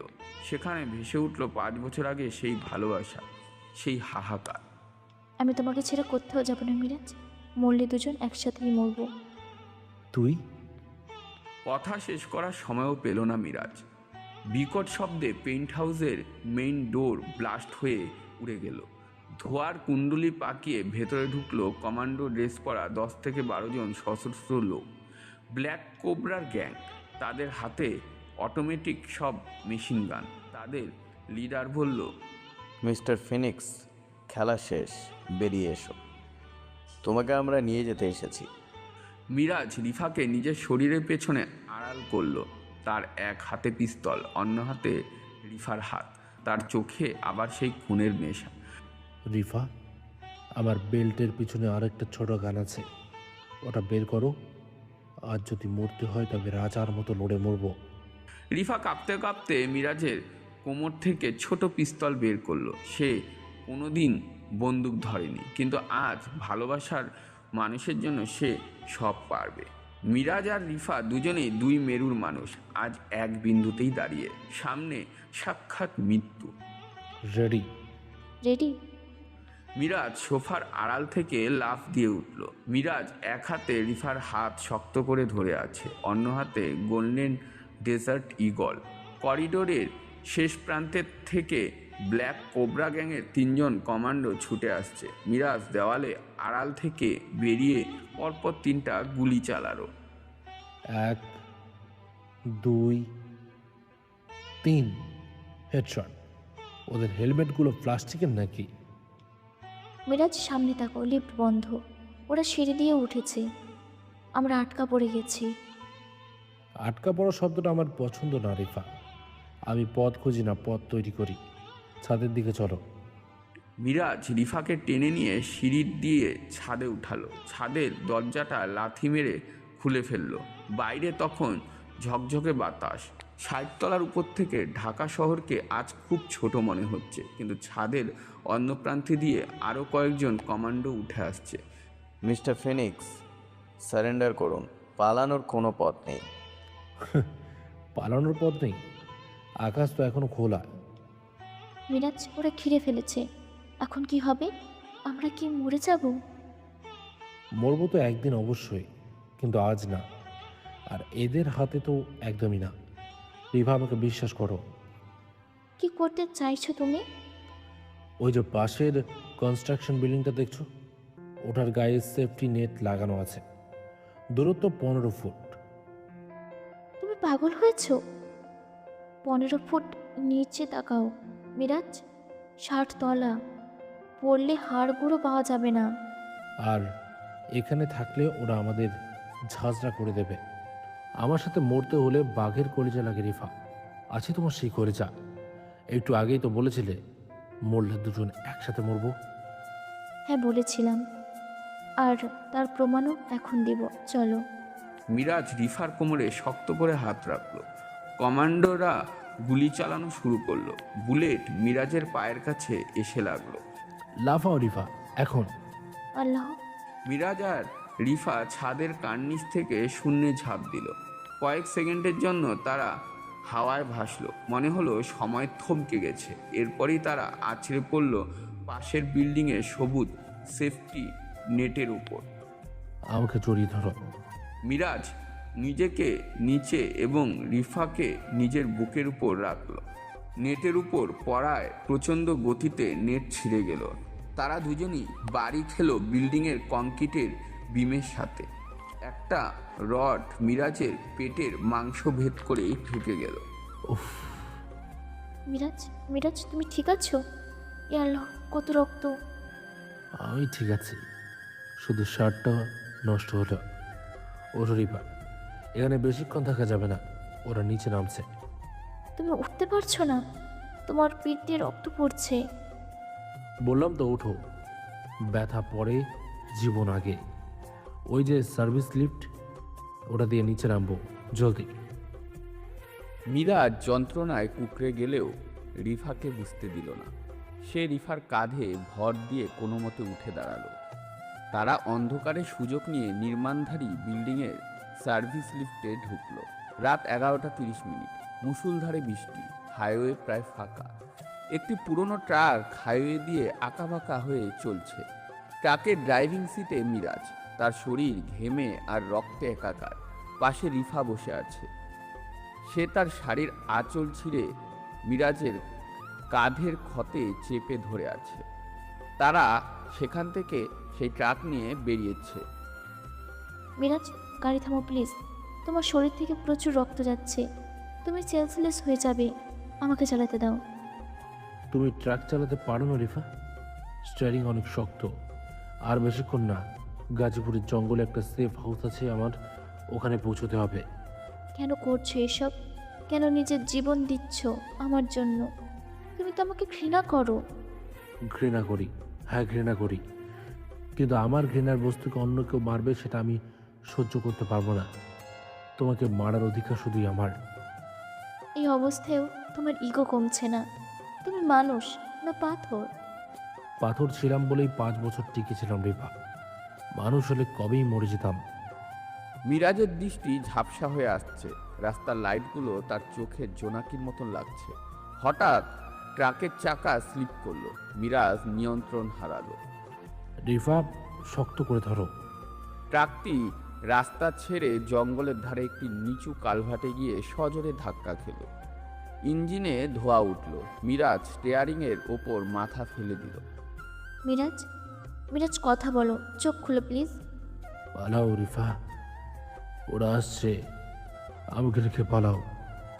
আমি তোমাকে রেখে কোথাও যাব না। 5 বছর আগে একবার ভুল করেছিলাম, আর না। আজ আমি তোমাকে কাঁধে করে হলেও নিয়ে যাব। রিফা ট্রাকের দরজা খুলে মিরাজকে টেনে বের করার চেষ্টা করলো। মিরাজের বিশাল শরীরটা নড়ানো তার জন্য অসম্ভব, কিন্তু আজ রিফার গায়ে যেন অলৌকিক শক্তি ভর করেছে। সে মিরাজকে টেনে হিঁচড়ে বৃষ্টির মধ্যে দিয়ে জঙ্গলের গভীরে নিয়ে যেতে লাগলো।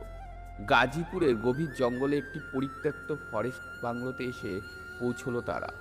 রাত 1টা, বাইরে বজ্রপাতের শব্দ, বাংলোর ভেতরে ঘুটঘুটে অন্ধকার। রিফা তার কাছে থাকা একটা লাইট দিয়ে পুরনো একটা হ্যারিকেন জ্বালালো। বাংলোর মেঝেতে ধুলো পড়ে আছে। রিফা তার শাড়িটা বিছিয়ে মিরাজকে শুইয়ে দিল। মিরাজের শরীর জ্বরে পুড়ে যাচ্ছে, সে কাঁপছে। তার কাঁধে এখনো বুলেটের অংশ রয়ে গেছে। মিরাজ, তুমি শুনতে পাচ্ছ? আমাকে বুলেটটা বের করতেই হবে। এখানে ডাক্তারও নেই, আমাকেই করতে হবে। পানি, পানি। রিফা বাইরে থেকে বৃষ্টির পানি ধরে এনে মিরাজের মুখে দিল। তারপর সে নিজের ভ্যানিটি ব্যাগ থেকে একটা ছোট্ট ফোল্ডিং নাইফ বের করলো, যেটা মিরাজ তাকে আত্মরক্ষার জন্য দিয়েছিল। সেই লাইটারের আগুনে ছুরিটা গরম করলো। আল্লাহ আমাকে শক্তি দাও, আমি যেন মিরাজকে কষ্ট না দিই। রিফা গরম ছুরিটা মিরাজের ক্ষতের মুখে ধরল। মিরাজের চামড়া পোড়ার গন্ধে বাতাস ভারী হয়ে উঠল। মিরাজ চিৎকার দিয়ে উঠল।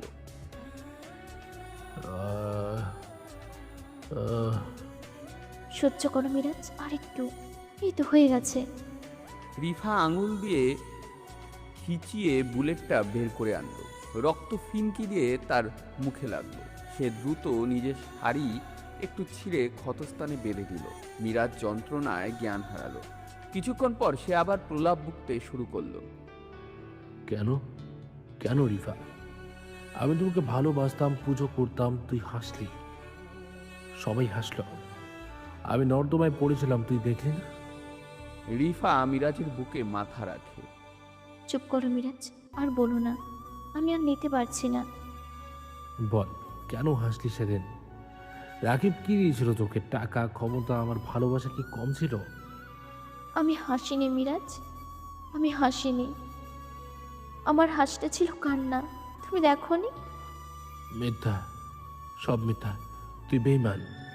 মিরাজ, না মিরাজ, শোনো। ওই রাতে রাকিব আমার বাবাকে কিডন্যাপ করে রেখেছিল। বাবার মাথায় বন্দুক ঠেকিয়ে ও আমাকে ভিডিও কল দিয়েছিল। ও বলেছিল, আমি যদি তোমাকে অপমান না করি, যদি সবার সামনে না হাসি, তবে ও বাবাকে মেরে ফেলবে। বাবার হার্ট কন্ডিশন খারাপ ছিল মিরাজ, আমি বাবাকে বাঁচাতে চেয়েছিলাম, তাই আমি তোমাকে বিসর্জন দিয়েছিলাম। মিরাজ স্তব্ধ হয়ে গেল। তার জ্বরের ঘোর যেন মুহূর্তেই কেটে গেল। সে রিফার চোখের দিকে তাকালো। সেই চোখে রয়েছে 5 বছরের জমানো কষ্ট আর সত্যের স্বচ্ছতা। রাকিব তোর বাবাকে? হ্যাঁ, আমি প্রতিদিন মরেছি মিরাজ। তোমাকে অপমান করার পর আমি বাথরুমে গিয়ে নিজের হাত কাটতে চেয়েছিলাম, কিন্তু পারিনি। কারণ রাকিব বলেছিল, আমি মরে গেলে ও আমার পুরো পরিবারকে শেষ করে দেবে। আমি 5 বছর ধরে ওই নরকে জ্বলেছি। শুধু তোমার আর আমার পরিবারের জন্য। আর তুমি ভাবলে আমি টাকার লোভে গেছি? তুই তুই আমাকে বলিসনি কেন? কখনো বলার সুযোগ দিয়েছো তুমি? ফিরে আসার পর থেকে তো শুধু ঘৃণা করেছো, আমাকে বেশ্যা বলেছো, অন্য বলেছো। আমি সইতে সইতে এখন পাথর হয়ে গেছি মিরাজ। মিরাজের চোখ দিয়ে পানি গড়িয়ে পড়ল। 5 বছর ধরে যে ঘৃণা সে পুষে রেখেছিল তা মুহূর্তেই ধুয়ে গেল। তার মনে হলো সে নিজের হাত দিয়ে নিজের দেবীকে অপমান করেছে। আমি আমি পাপি রিফা, আমি জানোয়ার হয়ে গেছি। আমি তোকে ভুল বুঝেছি, আমাকে মাফ করে দে। মাপ তো কবেই করেছি। ভালোবাসলে কি রাগ পুষে রাখা যায় পাগল? রিফা মিরাজের কপালে চুমু খেলো। তার চোখের পানি মিশে একাকার হয়ে গেল। এই সত্য প্রকাশ পাওয়ার পর তাদের মাঝে অদৃশ্য দেওয়ালটা ভেঙে চুরমুর হয়ে গেছে। মিরাজ রিফাকে কাছে টানল। তার শরীরে প্রচণ্ড ব্যথা, কিন্তু মনের ব্যথা দূর করার জন্য রিফার স্পর্শ তার খুব প্রয়োজন। রিফা কাছে আয়, আরো কাছে। আমি বিশ্বাস করতে পারছি না তুই আমার। আমি তোকে ঘৃণা করার অভিনয় করতে করতে ক্লান্ত হয়ে গেছি। আমার ভেতরটা জ্বলে যাচ্ছে। আমি তো তোমারই ছিলাম মিরাজ। শরীরটা রাকিবের খাঁচায় ছিল, কিন্তু মনটা তো তোমার পায়ের কাছে পড়েছিল। মিরাজ রিফার মুখে হাত রাখল। তার আঙুলগুলো রিফার ঠোঁট ছুঁয়ে গলার দিকে নেমে গেল। রিফা শিউরে উঠল। এই স্পর্শে কোনো হিংসতা নেই, আছে অধিকার আর ভালোবাসা। কাল রাতে আমি তোর সাথে জোর করেছি। আমি নিজেকে ক্ষমা করতে পারছি না। আজ আজ তুই আমাকে ভালোবাসবি, আমার সব ক্ষত মুছে দিতে পারবি। তুমি আমার সব মিরাজ। আমাকে নাও, আমাকে এমনভাবে ভালোবাসো যেন গত 5 বছরে প্রতিটা রাতের একাকিত্ব ঘুচে যায়। রিফা ধীরে ধীরে মিরাজের উপর ঝুঁকে পড়ল। সে মিরাজের ঠোঁট দখল করে নিল। তাদের এই চুম্বন ছিল দীর্ঘ, তৃষ্ণাত্ম এবং বন্য। মিরাজ রিফার শাড়ির বাঁধন আলগা করে দিল। তুই সুন্দর, এখনো আগের মতোই সুন্দর, আমার সেই ভার্সিটির পড়ি। আর তুমি আমার সেই বোকা প্রেমিক যে শুধু ভালোবাসতে জানে, যে ফিজিক্সের কপার ছিল। হ্যারিকেনের আলোয় দুটি ছায়া এক হয়ে গেল। মিরাজ তার ব্যথা ভুলে গিয়ে রিফাকে আঁকড়ে ধরল। রিফা মিরাজের পিঠের ক্ষতের পাশে হাত রেখে তাকে আদর করতে লাগলো। তাদের মিলন কোনো সাধারণ শারীরিক সম্পর্ক ছিল না, এটা ছিল একটা বিধ্বস্ত আত্মার আত্মনাদ। রিফা, উফ, আমি পাগল হয়ে যাব। হও পাগল। আজ রাত শুধু আমাদের। এখানে কোনো রাকিব নেই, কোনো ব্ল্যাক কোবরা নেই, শুধু তুমি আর আমি। মিরাজ রিফার কানের লতিতে কামড় বসালো। রিফা যন্ত্রণায় ও সুখে আহ করে উঠল। জঙ্গলের নির্জনতায় তাদের নিঃশ্বাস আর ভালোবাসার শব্দের প্রতিধ্বনিত হতে লাগলো। সেই রাতে তারা একে অপরের মধ্যে হারিয়ে গেল, নতুন করে বেঁচে থাকার রসদও খুঁজে পেল। রিফাকে বুকের মধ্যে জড়িয়ে ধরে বলল, আমি কথা দিচ্ছি রিফা, সূর্য ওঠার পর যারা আমাদের আলাদা করতে আসবে তারা আর ফিরে যাবে না। তুই আমার রানী, আর আমি এই জঙ্গল থেকেই আমার রাজত্ব আবার শুরু করব। আমি জানি আমাদের ফিনিক্স পাখি ভস্ম থেকে আবার উড়বে। ঘুমাও এখন, আমি জেগে আছি। রিফার কোলে মাথা রেখে মিরাজ গভীর ঘুমে তলিয়ে গেল। রিফা তার চুলে হাত বুলিয়ে দিতে দিতে জানলার বাইরের অন্ধকারের দিকে তাকাতে লাগলো। সে জানে কাল সকালটা হবে রক্তক্ষয়ী, কিন্তু আজ রাতটা শান্তি, পরম শান্তি। এই মিলনের মধ্য দিয়েই 2 দিন কেটে যায়। মিরাজ এখন কিছুটা সুস্থ। সে রিফাকে নিয়ে পুরনো ঢাকার মাটির নিচে এমকে গ্রুপের সিক্রেট আন্ডারগ্রাউন্ডে বসে আছে। সকাল 10টা।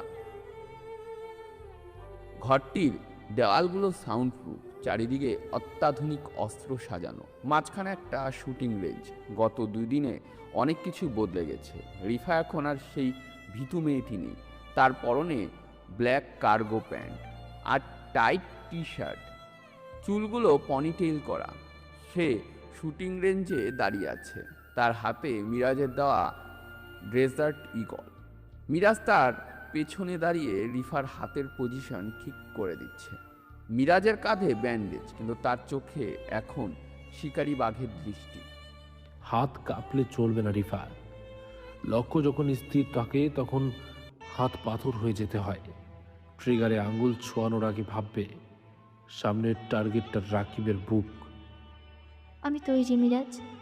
গত 5 বছর আমি শুধু কেঁদেছি, এখন আমি ওদের কাঁদাতে চাই। রিফা পরপর 3বার ট্রিগার চাপল। 3টি গুলি ডামি ট্রিগারের বুকে লাগলো। গুলির শব্দে আন্ডারগ্রাউন্ড বেসে প্রতিধ্বনিত হলো। পারফেক্ট, তুমি শিখছ। বাঘের সঙ্গিনীকে তো বাঘিনী হতে হয়। কিন্তু মিরাজ, আমার ভয় করছে। ব্ল্যাক কোবরা গ্যাং নাকি অনেক ভয়ঙ্কর। আমরা কি পারবো? ভয় পাওয়া ভালো, ভয় মানুষকে সতর্ক রাখে। তবে মনে রেখো, আমরা এখন ডিফেন্সে নেই, আমরা অ্যাটাকে যাচ্ছি, কিন্তু সমস্যা অন্য জায়গায়। মিরাজ রিফার হাত থেকে পিস্তলটা নিয়ে টেবিলে রাখলো। তারপর টিমের দিকে তাকালো। সেখানে লিসা এবং আরও কয়েকজন বিশ্বস্ত লোক দাঁড়িয়ে আছে। মিরাজের কপালে চিন্তার ভাঁজ। স্যার, আমরা ব্ল্যাক কোবরার একটা আস্তানায় খোঁজ পেয়েছি, আর রাতেই কি হিট করব? তাড়াহুড়ো শয়তানের কাজ লিসা। আমার প্রশ্ন হলো, ব্ল্যাক কোবরা জানলো কি করে আমরা পেন্ট হাউসে ছিলাম? ওই লোকেশনটা টপ সিক্রেট ছিল, অ্যাক্সেস শুধু আমার আর তোমার কাছে ছিল। স্যার, হয়তো হ্যাকাররা স্টেক করেছে। প্রযুক্তির যুগে কিছুই তো গোপন থাকে না। প্রযুক্তি হ্যাক করা যায় লিসা, কিন্তু বিশ্বাস সেটা হ্যাক করা যায় না, সেটা বিক্রি হয়। আর আমার মনে হচ্ছে এই রুমের মধ্যেই কেউ একজন চড়া দামে বিক্রি হয়ে গেছে। স্যার, আপনি কি আমাকে সন্দেহ করছেন? আমি 5 বছর ধরে আপনার ছায়া হয়ে আছি। ছায়া তো আলোর বিপরীতে থাকে লিসা, অন্ধকার হলে ছায়াও হারিয়ে যায়। যাই হোক, প্রস্তুত হও। আজ রাতে আমার মন্ত্রীর প্রাইভেট ভিলাতে যাব। আমার সোর্স বলছে ব্ল্যাক কোবরার লিডার ওখানেই মিটিং করবে। মন্ত্রী ভিলা? ওটা তো দুর্গের মতো। দুর্গ ভাঙার জন্যই তো আমি ফিরে এসেছি। চলো। সেই দিন রাত 1টা। স্বরাষ্ট্রমন্ত্রী চৌধুরী আজমলের প্রাইভেট ভিলা গাজীপুরের গহীনে। ভিলার চারিপাশে নিস্তব্ধ। মিরাজ এবং রিফা পেছনের গেট দিয়ে ভেতরে ঢুকছে, কিন্তু অদ্ভুত, কোনো গার্ড নেই। মিরাজ এবং রিফা মেইন হলের দিকে এগোচ্ছে। মিরাজের হাতে সাইলেন্সার লাগানো পিস্তল, রিফার হাতেও একটা ছোট রিভলভার। সব কিছু বড্ড বেশ শান্ত। মিরাজ থমকে দাঁড়ালো। কিছু একটা ভুল হচ্ছে রিফা। মন্ত্রী আজমলের ভিড়াতে এত কম সিকিউরিটি হতে পারে না, এটা ফাঁদ। তাহলে চলো ফিরে যাই মিরাজ। ফেরার পথ নেই। বাঘ একবার গুহায় ঢুকলে শিকার না নিয়ে বের হয় না। হঠাৎ পুরো হলে লাইট জ্বলে উঠল। চারিদিকে ব্যালকনি থেকে প্রায় 50টা লেজার লাইট মিরাজ আর রিফার বুকে এসে পড়ল। মিরাজ রিফাকে নিজের পেছনে আড়াল করল। আজমল মাইকে বলল, স্বাগত মিরাজ। ফিনিক্স পাখির ডানাও তাহলে ক্লান্ত হয়? দোতলার সিঁড়ি দিয়ে নেমে এলো 3 জন। মাঝখানে স্বরাষ্ট্রমন্ত্রী চৌধুরী আজমল, তার ডান পাশে ক্রাঞ্চে ভর দিয়ে চৌধুরী রাকিব, আর বাম পাশে যে লোকটা দাঁড়িয়ে আছে তাকে দেখে মিরাজের পায়ের নিচের মাটি সরে গেল। মালিক ভাই, আপনি? অবাক হলি মিরাজ? 5 বছর ধরে যাকে বড় ভাই ভাবলি, আজ তাকে শত্রুর পাশে দেখে খুব কষ্ট পাচ্ছিস, তাই না? আমি বিশ্বাস করতে পারছি না। আপনি তো আমাকে আশ্রয় দিয়েছিলেন। আপনি আমাকে ব্যবসার নিয়ম শিখিয়েছিলেন। বলেছিলেন সততা দিয়ে সব জয় করা যায়। সততা? মিরাজ, তুই ফিজিক্সের জিনিয়াস ছিলি, কিন্তু দুনিয়াদারিটা বুঝিসনি। 5 বছর আগে তোকে আমি রাস্তা থেকে তুলে এনেছিলাম কেন জানিস? তোর ওই ব্রেনটার জন্য। তোর বানানো মিসাইল গাইডেন্স সিস্টেম আমি ব্ল্যাক মার্কেট আর টেরারিস্টদের কাছে 1000 কোটিতে বিক্রি করেছি। তুই ছিলি আমার সোনার ডিম পাড়া হাঁস। মানে আমার ডিজাইন করা টেকনোলজি আপনি জঙ্গিদের কাছে বেচেছেন? আমি তো জানতাম এগুলো দেশের ডিফেন্সের জন্য। দেশ গল্লা যাক, টাকাটাই আসল। কিন্তু সমস্যা হলো তুই ইদানিং খুব সৎ হতে চেয়েছিলি। বলছিলি ব্যবসা ছেড়ে দিবি, রিফাকে নিয়ে সংসার করবি। আমার সোনার হাঁস উড়ে যাবে সেটা আমি কি করে হতে দিই? তাই ব্ল্যাক কোবরাকে আমি এই খবর দিয়েছি, তোকে সরানো দরকার ছিল। আপনি আমার বড় ভাইয়ের মতো ছিলেন মালিক ভাই, আবার বিশ্বাস নিয়ে খেললেন। বিশ্বাস দিয়ে ব্যাংকের লোন শোধ হয় না রে ভাই। রাকিব, তোমার অতিথিকে অভ্যর্থনা জানাও। কিরে মিরাজ, খুব তো ফুটানি মেরেছিস নিলামের। আজকে তো টাকা কোথায়? আজ তো কলিজা ছিঁড়ে কুকুরকে দিয়ে খাওয়াবো আমি।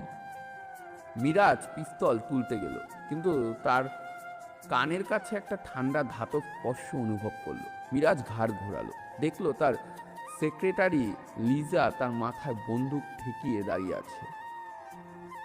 লিসা, তুইও?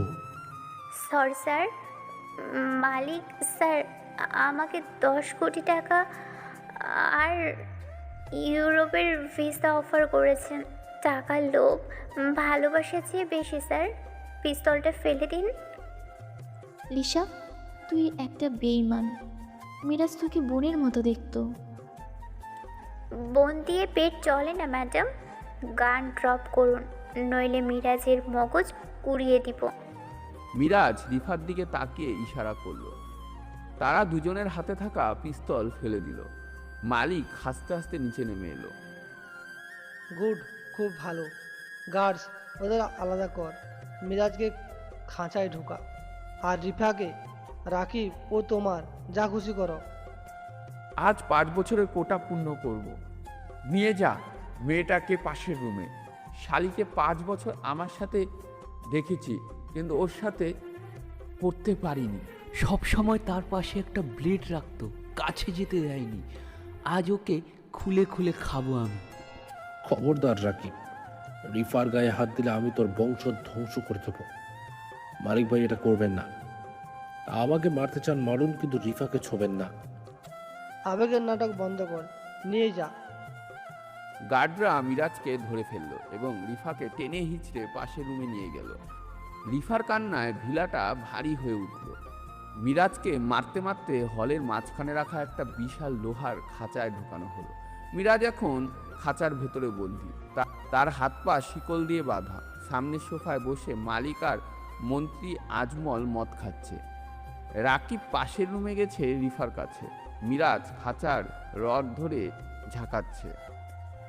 রাকিব, শয়তানের বাচ্চা, বের হ ওখান থেকে। আল্লাহ তোকে ধ্বংস করবে মালিক ভাই, এখনো সময় আছে, ওকে থামান। আপনি জানেনই আমি যদি শুরু করি তাহলে তার কোনো অস্তিত্ব আর থাকবে না। মিরাজ, তুই বড্ড চেঁচামেচি করিস, এই ভোল্টেজ বাড়া। একজন গার্ড সুইচে চাপ দিল। খাঁচার সাথে লাগানো তার দিয়ে হাই ভোল্টেজ কারেন্ট মিরাজের শরীরে প্রবেশ করলো। মিরাজ চিৎকার দিয়ে উঠল। মিরাজের শরীরটা ধনুকের মতন বেঁকে গেল। তার মুখ দিয়ে ফেনা বের হতে লাগলো, কিন্তু সে জ্ঞান হারালো না। তার চোখে রক্তবর্ণ হয়ে গেছে। সে দাঁতে দাঁত চেপে ব্যথা সহ্য করছে। ছেলেটার দম আছে বলতে হবে, এত ভোল্টেজ তো হাতিরও মরে যাওয়ার কথা। ও ফিনিক্স, মন্ত্রী সাহেব, আমি জানি ও সহজে মরবে না, তবে ওর আত্মাটা আজ মরে যাবে। রাকিব পাশের রুমে ওর প্রেমিকটাকে ছিঁড়ে খাবে, আর ও এখান থেকে শুনবে। এটাই ওর শাস্তি। ওকে ছেড়ে দিন বলছি, না হলে আমি শেষ করে দেব। আরে মিরাজ, শুধু শুধু চেঁচাচ্ছিস। তুই যদি সেদিন আমার কথা মতো চলতি, আমার কাজ করা বন্ধ না করছিস, তাহলে আজ এই পরিস্থিতি হতো না। এখানে আমার কি দোষ? তুই বলেছিলি যে তোকে যদি আমি ছেড়ে না দিই তাহলে নাকি তুই আমার ব্যবসার সিক্রেট লিক করে দিবি। এখন কর। এদিকে পাশের রুম থেকে রিফার চিৎকার শোনা যাচ্ছে। ছেড়ে দাও রাকিব ভাই, পড়ি। আল্লাহ, মিরাজ বাঁচাও। রিফা, আমি আসছি, আমি আসছি, সহ্য করো। মিরাজ আবার রড ধরে টানা দিল। কারেন্টের শকে তার হাতের চামড়া পুড়ে যাচ্ছে। পোড়া মাংসের গন্ধ বের হচ্ছে, কিন্তু সে থামছে না। তার মস্তিষ্ক এখন আর কাজ করছে না, শুধু একটাই সিগন্যাল দিচ্ছে রিফাকে বাঁচাতে হবে। এদিকে রাকিব ক্রাঞ্চটা ফেলে দিয়ে রিফাকে বিছানায় চেপে ধরল। রিফার জামা ছিঁড়ে গেছে। রাকিবের চোখে পাশবিক কামলিপসা। সে রিফার গলার কাছে মুখ নিয়ে গেল। খুব সতী সেজেছিস তাই না? 5 বছর আমাকে ধোকা দিয়েছিস, আজ দেখি কে তোকে বাঁচায়। তোর মিরাজ এখন খাঁচায় বন্দি ইঁদুর। ছি, কোনোদিন পুরুষ হতে পারলি না রাকিব। মিরাজের নখের যোগ্য তুই নোস। চুপ হারামজাদি, আজ তোকে মেরেই ফেলবো। রাকিব রিফার গলার দিকে হাত বাড়ালো শ্বাসরোধ করার জন্য। রিফা ওই মুহূর্তের জন্য অপেক্ষা ছিল। গত 2 দিন ধরে মিরাজ তাকে শিখিয়েছিল। শত্রু যখন ভাববে যে সে জিতে গেছে, তখনই সে সবচেয়ে দুর্বল। রিফা তার ডান হাতটা চুলের দিকে নিয়ে গেল। তার এলোমেলো চুলের ভেতরে গোজা আছে একটা সাধারণ দেখতে চুলের ক্লিপ, কিন্তু ওটা আসলে মিরাজের ডিজাইন করা একটা ধারালো ব্লেড। কি করছিস? মিরাজকে? না, তোর মরমকে। রিফা চোখের পলকে ক্লিপটা বের করলো। রাকিব কিছু বোঝার আগেই রিফার ব্লেডটা দিয়ে সজোরে রাকিবের গলার বাম পাশে ক্যারোটিড ধমনির উপর চাপ দিল। ঘর ঘর করে রক্ত ফিনকি দিয়ে বেরোতে লাগলো। রাকিব নিজের গলা চেপে ধরল। সে বিশ্বাস করতে পারছে না কি ঘটল। সে টলতে টলতে বিছানা থেকে নিচে পড়ে গেল। রক্তে কার্পেট লাল হয়ে যাচ্ছে। রাকিব হাত বাড়িয়ে বাঁচার চেষ্টা করলো, কিন্তু তার চোখ উল্টে যাচ্ছে। এটা আমার 5 বছরের অপমানের শোধ রাকিব। তুই যদি ওই 5 বছরের মধ্যে আমার কাছে আসতিস, তখনও ঠিক এটাই করতাম আমি। কিন্তু আফসোস, দেরি হয়ে গেল। দেরি হলেও আজ পূর্ণ হলো। যা, জাহান্নামে যা। রাকিবের শরীরটা কয়েকবার খিঁচুনি দিয়ে স্থির হয়ে গেল। রিফা কাঁপছে, তার সারা শরীরে রক্ত। সে দরজা খুলে বাইরে বেরিয়ে এলো, তার হাতে রক্তে মাখা ব্লেড। মিরাজ, আমি আসছি। রাকিব শেষ। রিফার চিৎকার আর রাকিবের মৃত্যু শুনে মালিক আর মন্ত্রী আজমল সোফা থেকে লাফিয়ে উঠল। কি, রাকিব নেই? ওই মেয়েটা রাকিবকে মেরে ফেলেছে। গার্ডস, গুলি কর মেয়েটাকে। গার্ডরা রিফার দিকে বন্দুক তাক করার আগেই খাঁচার ভেতর থেকে এক প্রলয়কারী গর্জন শোনা গেল। মিরাজ শুনেছে রিফা বেঁচে আছে। রিফা লড়ছে। এখন মিরাজের পালা। মিরাজ নিজের ডান হাতের বুড়ো আঙ্গুলটা বাম হাত দিয়ে ধরল এবং সজোরে উল্টো দিকে চাপ দিল। কট করে একটা শব্দ হলো। মিরাজ নিজের আঙুল ডিসলোকেট করে ফেলল, যাতে হাত করা থেকে হাত বের করা যায়। অসহ্য যন্ত্রণা, কিন্তু মিরাজের অ্যাড্রেনালিন এখন তুঙ্গে। সে পিচ্ছিল হাতটা হাতকড়া থেকে বের করে আনলো। মালিক ভয়ে পিছিয়ে গিয়ে বলল, ও হাত খুললো কি করে? গুলি কর, মিরাজকে গুলি কর। মিরাজ খাঁচার দরজাটা লাথি মেরে ফেলল। সে ঝড়ের বেগে বেরিয়ে এলো। তার সামনে 30 জন সশস্ত্র গার্ড, কিন্তু মিরাজ আজ নিরস্ত্র নয়, তার শরীরটাই আজ অস্ত্র। আজ তোদের রক্ত দিয়ে আমি গোসল করব। মিরাজ সামনে থাকা ফায়ার প্রেসের একটা লম্বা লোহার শিক তুলে নিল। গার্ডরা গুলি শুরু করলো। মিরাজ জিগজ্যাগ মুভমেন্টে দৌড়ে প্রথমে গার্ডের বুকে শিকটা গেঁথে দিল। তারপর সেটা বের না করে গার্ডদের শরীরটাকে ঢাল হিসেবে ব্যবহার করলো। মিরাজ শিকটা বের করে দ্বিতীয় জনের চোখে ঢুকিয়ে দিল। রক্ত ছিটকে তার শরীরেই লাগলো। একজন তলোয়ার নিয়ে এলো। মিরাজ তার হাত ধরে তলোয়ার কেড়ে নিয়ে এক কোপে তার মাথা দেহ থেকে আলাদা করে দিল। মালিক ভয়ে পেছনের দরজা দিয়ে পালানোর চেষ্টা করলো। মিরাজ সেটা দেখল। দেওয়ালে সাজানো ছিল একটা অ্যান্টিক কুঠার। মিরাজ দৌড়াতে দৌড়াতে কুঠারটা হাতে তুলে নিল এবং অলিম্পিক প্লেয়ারদের মতন মালিকের দিকে ছুঁড়ে মারল। কুঠারটা বাতাসে কেটে গিয়ে সোজা মালিকের পিঠের মাঝখানে গেঁথে গেল। মালিক জোরে চিৎকার দিল। মালিক হুমড়ি খেয়ে দরজার সামনেই পড়ল। মিরাজ তার কাছে গেল না। সে জানে মালিকের এই আঘাতে মেরুদণ্ড ভেঙে গেছে, মৃত্যু নিশ্চিত। লিসা কোনায় দাঁড়িয়ে কাঁপছে। সে পিস্তল তুলতে গেল। রিফা পাশ থেকে ছুটে এসে একটা ভারী ফুলদানি দিয়ে লিজার মাথায় আঘাত করল। লিসা জ্ঞান হারিয়ে পড়ে গেল। টাকার লোক খুব খারাপ লিসা, নে এবার নরকে গিয়ে টাকার হিসাব করে দিয়ে। কিছুক্ষণের মধ্যেই পুরো হলরুম এখন লাশের স্তূপ, রক্তে পা পিছলে যাচ্ছে। বেঁচে আছে শুধু স্বরাষ্ট্রমন্ত্রী আজমল। সেও ভয়ে কাঁপতে কাঁপতে রিফাকে ধরে ফেলেছে। রিফার মাথায় পিস্তল ঠেকিয়ে সে জানলার ধারে দাঁড়িয়ে আছে। কাছে আসবি না মিরাজ, এক পায়ে গেলে আমি তোর প্রেমিকাকে মেরে ফেলবো। আমার ছেলে গেছে, আমিও মরবো, কিন্তু একে নিয়েই মরবো। মিরাজ রক্তাক্ত শরীরে ধীরে ধীরে এগিয়ে যাচ্ছে। তার ডান হাতের আঙ্গুল ভাঙা, সারা শরীরে কারেন্টে পোড়া দাগ, কাঁধ দিয়ে রক্ত পড়ছে, কিন্তু তার হাঁটার ভঙ্গি রাজার মতো। গুলি কর আজমল, তোর পিস্তলে গুলি আছে তো, নাকি গুনতে ভুল করেছিস? আমাকে শিখাবি না, পিছিয়ে যা। তোর ছেলে আমার ভালোবাসা নিয়ে খেলেছিল, তুই আমার জীবন নিয়ে খেলেছিস। মালিক আমার বিশ্বাস নিয়ে খেলেছে। আজ চৌধুরী বংশের শেষ প্রদীপটাও নিভে যাবে। তোকে আজ কেউ বাঁচাতে আসবে না, কারণ তুই শয়তানের দাস। মিরাজ রিফার দিকে মনোযোগ দিল। এই সুযোগে রিফা সজোরে নিজের কুনুই দিয়ে আজমলের পেটে আঘাত করল। আজমলের হাত একটু নড়ে গেল। মিরাজ, এখন? মিরাজ শূন্যে লাফ দিল। সে হাওয়ায় ভেসে আজমলের বুকে জোরে পা দিয়ে লাথি মারল।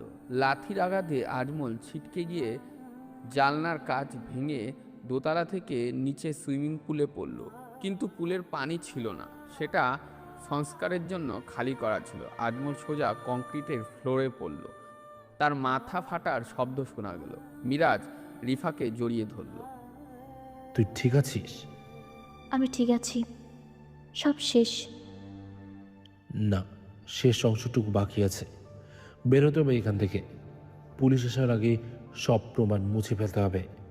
যুদ্ধ শেষ হতে হতে রাত 2টা বেজে যায়। মিরাজ এবং রিফা একে অপরের কাঁধে ভর দিয়ে ভিলা থেকে বেরিয়ে এলো।